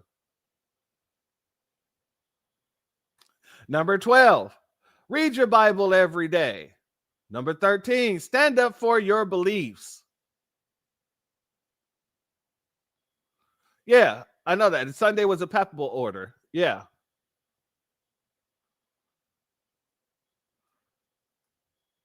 Let's see. Stand up for your beliefs. Eat hot sauce. Hot sauce. Eat hot sauce. Okay. Miss Nisi said that's a to-do list. That's exactly a straight up to-do list. Let me see here. Eat hot sauce. Carry a pocket constitution. I don't know why y'all don't follow the Constitution. Support local businesses. Drink a minty, majestic, majesty. A minty majesty tea with 2 honeys. Oh, wow. Oh, wow. You can't make this up. Avoid drugs and alcohol. No, y'all definitely was taking drugs, especially at them TP USA events. Don't be afraid of what others think of you. Get 8 hours of sleep. Limit your social media intake. Touch grass and get out in nature. I don't think he was doing any of that. I don't think he was doing any of these things on the list, to be honest with you, with the exception of getting married and having kids. Maybe registered to vote.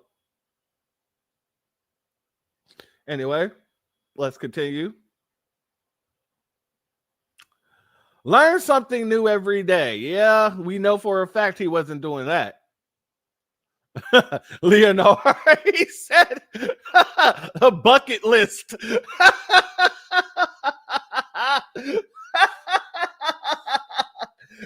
If you don't protect your neck, just make sure you do all these 31 things. I can't. Oh, Jesus Christ. Oh, snap. Let's continue. I am Kiera says all according to the moon and the sun. I can see that too. I can see that too.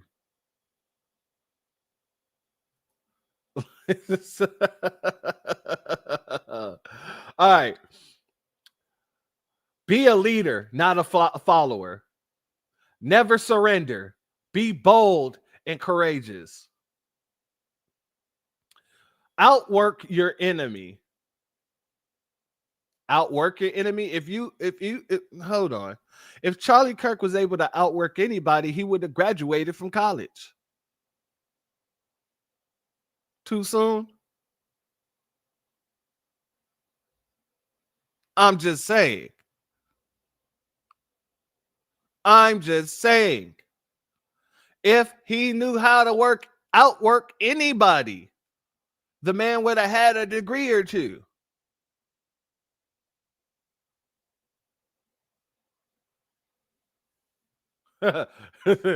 Antithesis is already anticipating the 32. Hold on. We'll hold on to that until we get finished here. Read The College Scam. Work to own land. Become ungovernable. What the hell does that mean?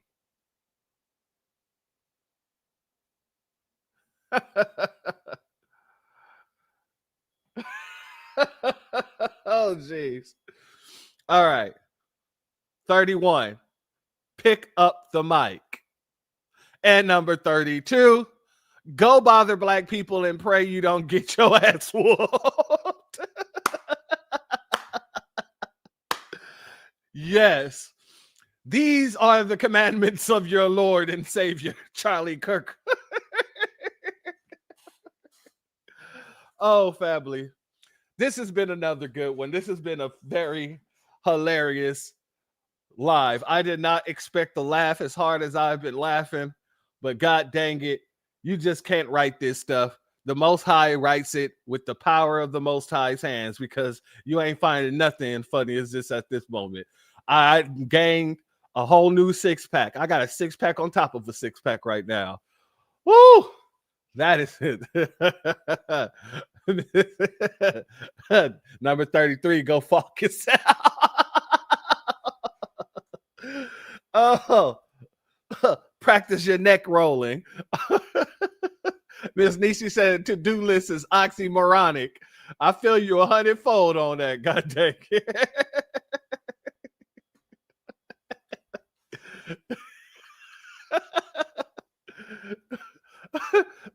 Lotus is cold for this one. She said, did he complete the bucket list?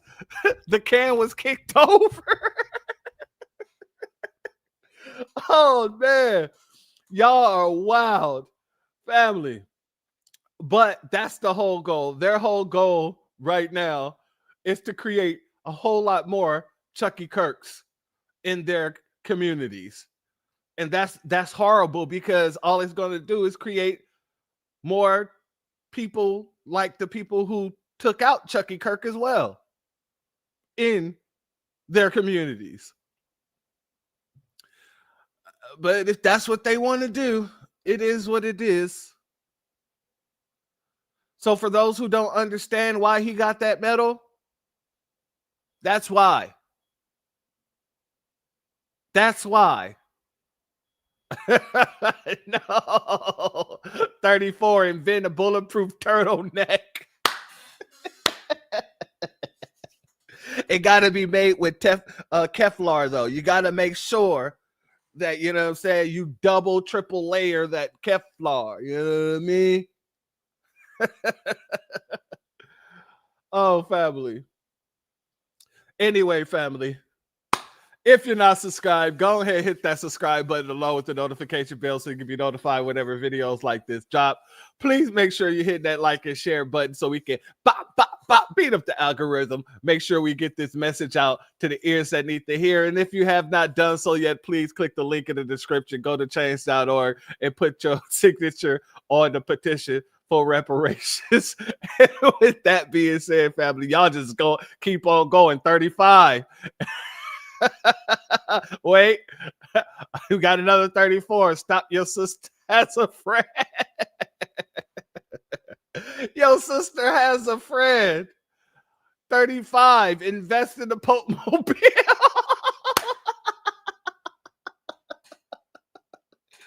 Oh, jeez, man. Oh, man. All right. I got to end this, family. I got to end it, or else I'm going to be here crying forever. Before we get up out of here, though, family, let me remind everybody.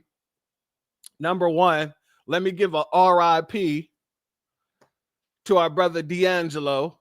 He passed away, and Brown Sugar will always be my jam. And I heard a take from our brother Dewan B, and shout out to him, because his take, he said basically something along the lines that D'Angelo is basically the father of neo soul.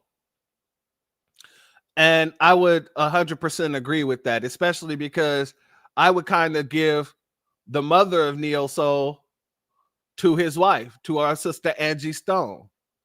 You know, so I would agree to that 100-fold. And I'm gonna keep it 100 with you. That Brown Sugar will always be my jam. It will always be my banger. Let me just say that. You know what I'm saying? I used to, me and my brothers used to go to like casinos and stuff like that. We used to walk through the casino singing different songs and stuff like that when I saw a pretty girl. So depending on the girl that I saw, you know what I'm saying, I'd pick a different song, right? And one of my favorite songs to go to, because I love beautiful black women, was Brown Sugar. So when I start singing, I want some of your brown sugar, my brother's in the background talking about brown, and we just dancing down the casino. Good times. I digress. Good times, family. Much love to each and every one of you that's here, though. Another thing for all those who have not been getting the notifications, I have created a Telegram. I pinned the link to the top of the chat. It will also be in the description. Make sure you join the Telegram, because there I will be making sure before every broadcast to send a notification to you guys. And then also you can use the Telegram to send stories or whatever may have you, and it won't get buried by all my emails. So with that being said, family, I hope you enjoyed yourself today. Like I said, I didn't anticipate this being this damn funny, but I would like you all to leave it in the chat. Let me know what you think. Is Trump smashing Erika? Is Erika Trump's side piece? Does this go back farther than we know? Because I'm going to be honest with you, I wouldn't put it past nothing whatsoever. I 100% would not put it past them. With all the things that we find out and things we've been seeing, I 100% wouldn't put anything past these people. But family, with that being said, definitely getting them cheeks clapped, huh? Hold on. We on 47? Did I miss 46? Either way, let's go. 47. Does he have a working penis?